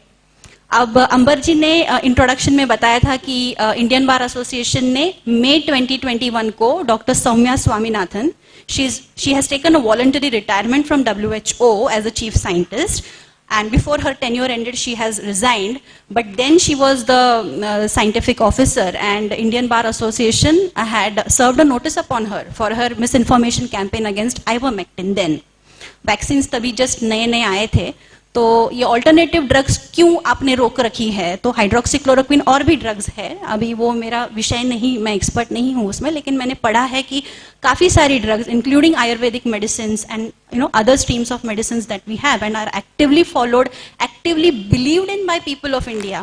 They all were suppressed, and the doctors were not allowed to openly prescribe or openly talk about their efficacy, talk about their efficiency in treating corona. So ये सब के चलते हमने notice दी थी. तो actually हमारी जो लड़ाई थी इसमें थोड़ा सा इस घटना के पहले ही शुरू हुई थी. एंड गोइंग बैक, आज मुझे एक ख्याल बार बार आता है कि we should never have a short term memory. आज हम सभी देखते हैं कि every day there is some news that keeps running on the main stream media. Typically it's most of the times it political, कि किसी एक पॉलिटिशियन ने कुछ एक स्टेटमेंट दिया, एंड आई समहाउ मुझे ऐसा लगता है, पर्सनल ओपिनियन, कि वो किया ही जाता है इसलिए कि to divert attention of people from the main subject. And फिर कोई एक ग्रुप के अगेंस्ट बोला जाता है, the group will definitely raise their voice against it. और ये मेन विषयों से अपने को डाइवर्ट करने के लिए ये हमेशा चला आ रहा है. And this was the reason I think जो कि बॉम्बे हाई कोर्ट और सुप्रीम कोर्ट, या आज भी जो कंटिन्यूअस हियरिंग्स चालू है केरला हाई कोर्ट में चालू है, इसका कवरेज मीडिया करती नहीं है, main stream media. And as rightly pointed by our esteemed speakers before me, doctor Malhotra, we should all work on how this message is spread across to people, because information is power, knowledge is power, and we need to be aware of what's happening. And आजकल तो दौर ऐसा चल रहा है कि main stream media में एक चीज आती है और उसका बहुत बवाल बनता है.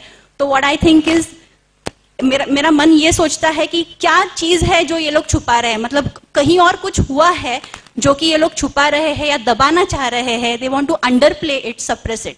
ये कुछ चीजें हुई है, और काफी जो अपने काम की चीजें होती है वो अपने ऑल्टरनेटिव मीडिया में मिलती है, जैसे कि ट्विटर पे मिलती है, अपडेट्स डालते हैं, many videos that come in. And I am really very thankful to every such person on this mother earth who is doing his or her best, be it a keyboard warrior, or be it a scientist, be it a doctor, be it a professor, be it a lawyer, be it a social activist, human right activist, who is doing their part in making the world aware. In this, we are being on the right side of history, कि हमने हमारी duty कर दी, what is expected of us. And I won't take much of time of yours. It's already past 10:30, and on a concluding note, I would request each one of us, let's take a very short pledge, and how that pledge would be like. First would be, let us not allow our common sense to fade away anytime, and let's help people around us who might have lost. Let's help them to regain it and retain common sense. Mostly it was because of fear that people could not think on with their common sense on. It was so. Let's work towards having it always that hat on.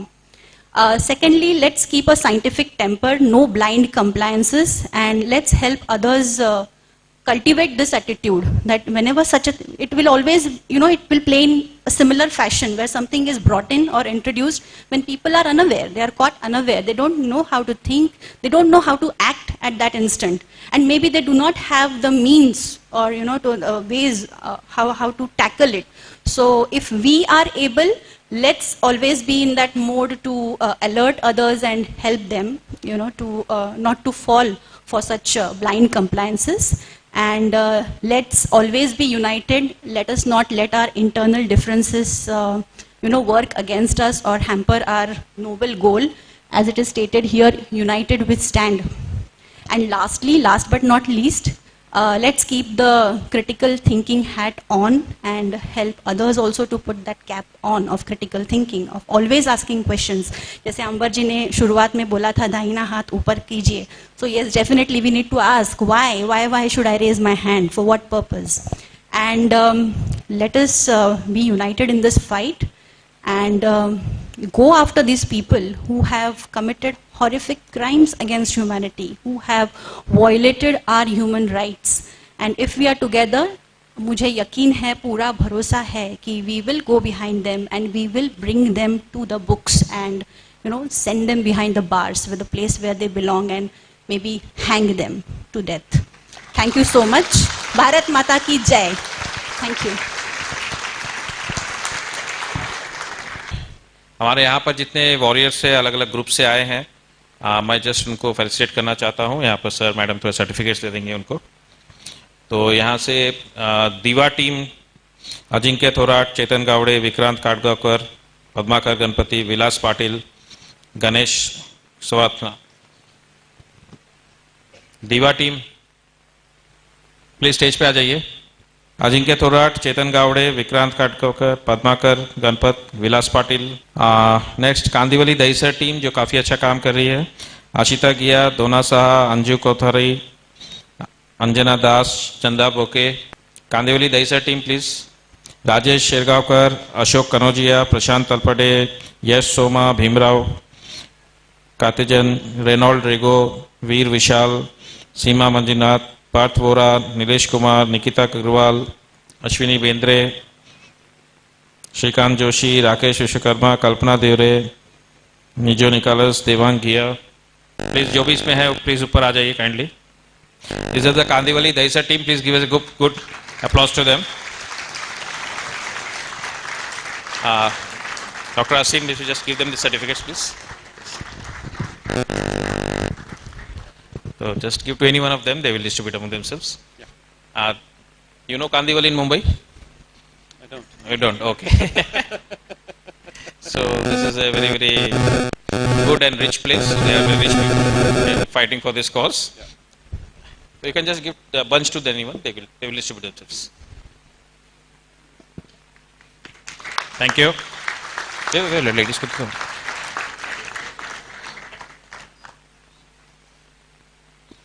All the ladies are getting some flowers. Thank you all. So I would like to call next the Mulund Bhandup team.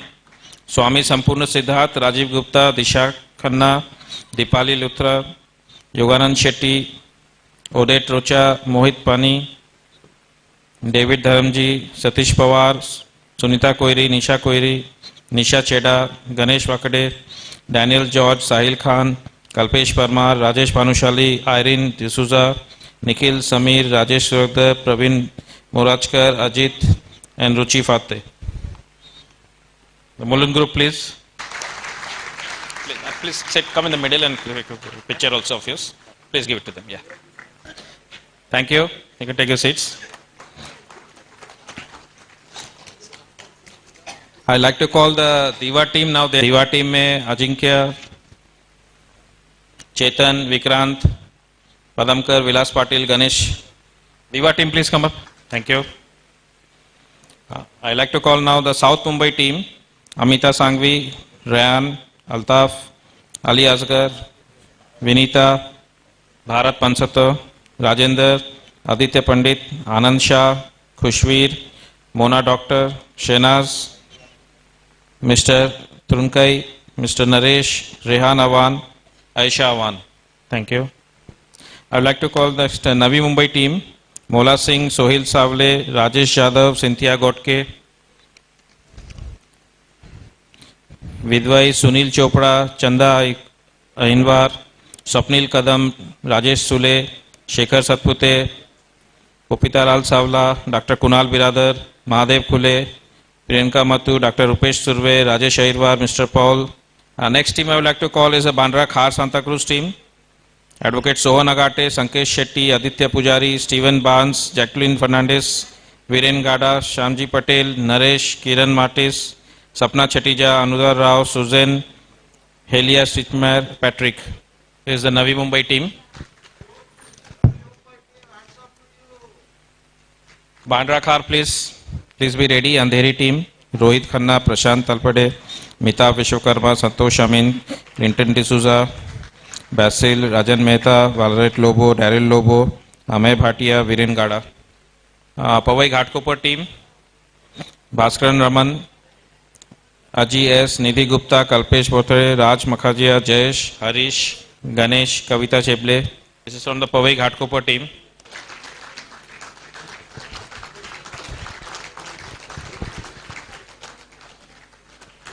Andheri team, please. The guy in the black t-shirt is Mitab. He's our youngest team member, just 17-year-old.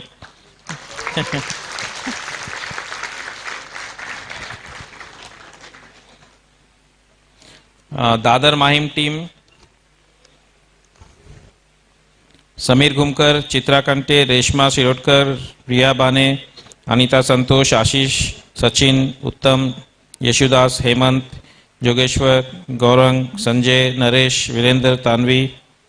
Anyone from Dadar Mahim team? Hemant Patil, Yusuf Thanawala, Rocky Hindustani, Rahul Pawar, Rohan Kunte. अच्छा, Dadar team has come now. Dadar Mahim team, please. Thane Bhiwandi team, Hemant Patil, Yusuf Thanawala, Rocky, Rahul, Rohan Kunte, Gautam Matre, Nilesh Shamkar, Sushil दोदी. Please please आइए, ऊपर आइए. थाने Bhiwandi team, Gautam सरकार, रोहिणी कुंटे, सूरज ननावने, अशोक मांगना. Meera Bhayandar team, अंकित जैन, पार्थ राजपूत, निकिता चावड़ा, विश्वास खुशकर. Anyone from Meera Bainder team? Please come. Naigaon Virar team, Chandrakant Suvarna, Iris Pinto, Ivan Pinto, Sherwin Pinto, Gerard Ribeiro, Ranjana Chavan, Shriram Chavan, Catherine D'Souza, Naresh Bhandare, Shweta Bhandare, Sylvia Gonsalves, Kaiser Halim, Saurabh Bhaidware, Ujwala Salunke, Aishwarya Salunke, Maria Fernandez, Revati Panchal, Nelson Gohil, Dr. Abhay Chheda, Shailesh Shinoy, Neha सोनावडे, Ritu Wagal, Shyam Sundar Chalawadi, Vinod Tiwari, Saurabh Mishra. Naigaon Virar team, please.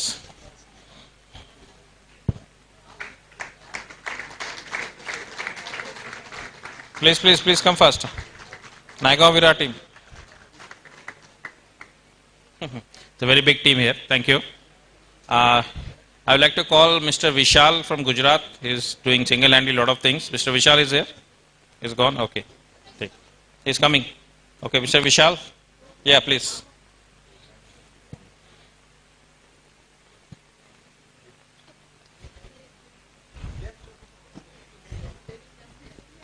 Vishal ko buke de, Vishal ko buke.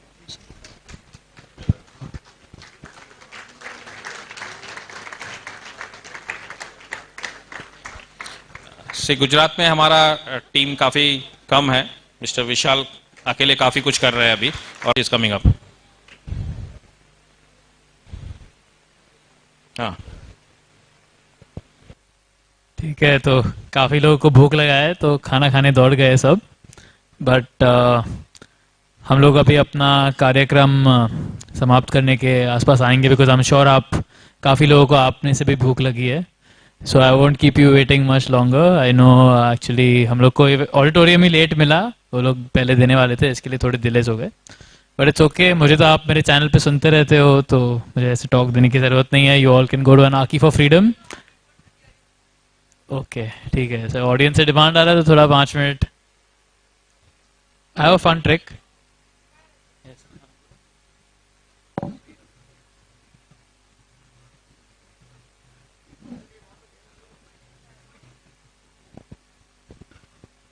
Just like to say Maharashtra Navnirman सेना के vice president भी यहाँ पे है, तो please उनके लिए भी थोड़ा ताली बजा दीजिए.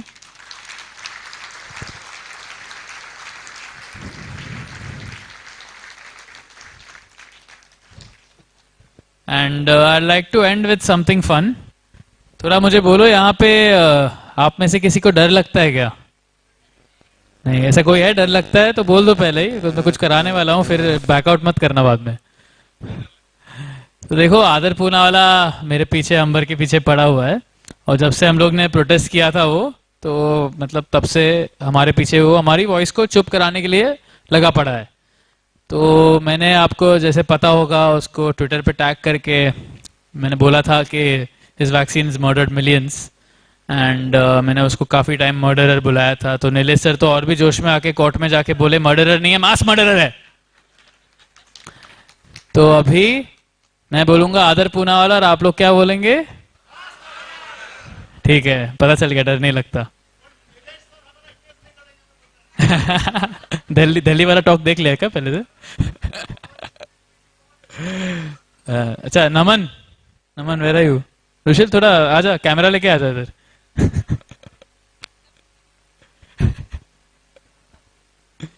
कम here the camera, bro. ठीक है, मैं बोलूंगा आदर पूना वाला और आप लोग बोलेंगे मास मर्डरर. आदर पूना वाला, आदर पूना वाला, आदर पूना वाला. Thank you so much everyone for coming out tonight. It was great to have you. I hope you enjoyed our program.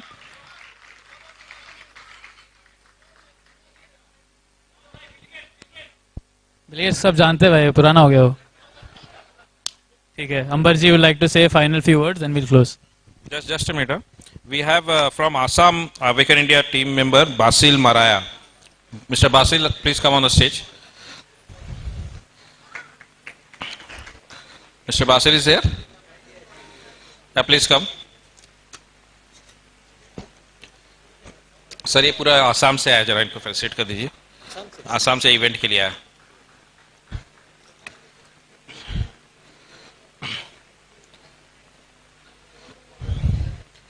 Mr. Basil, yeah.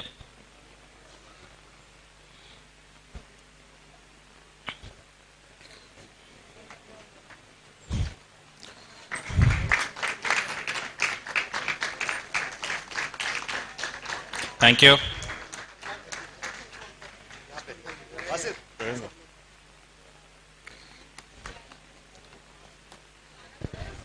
So with this, I will close for this evening. Thank you all. So let's now enjoy the dinner. So,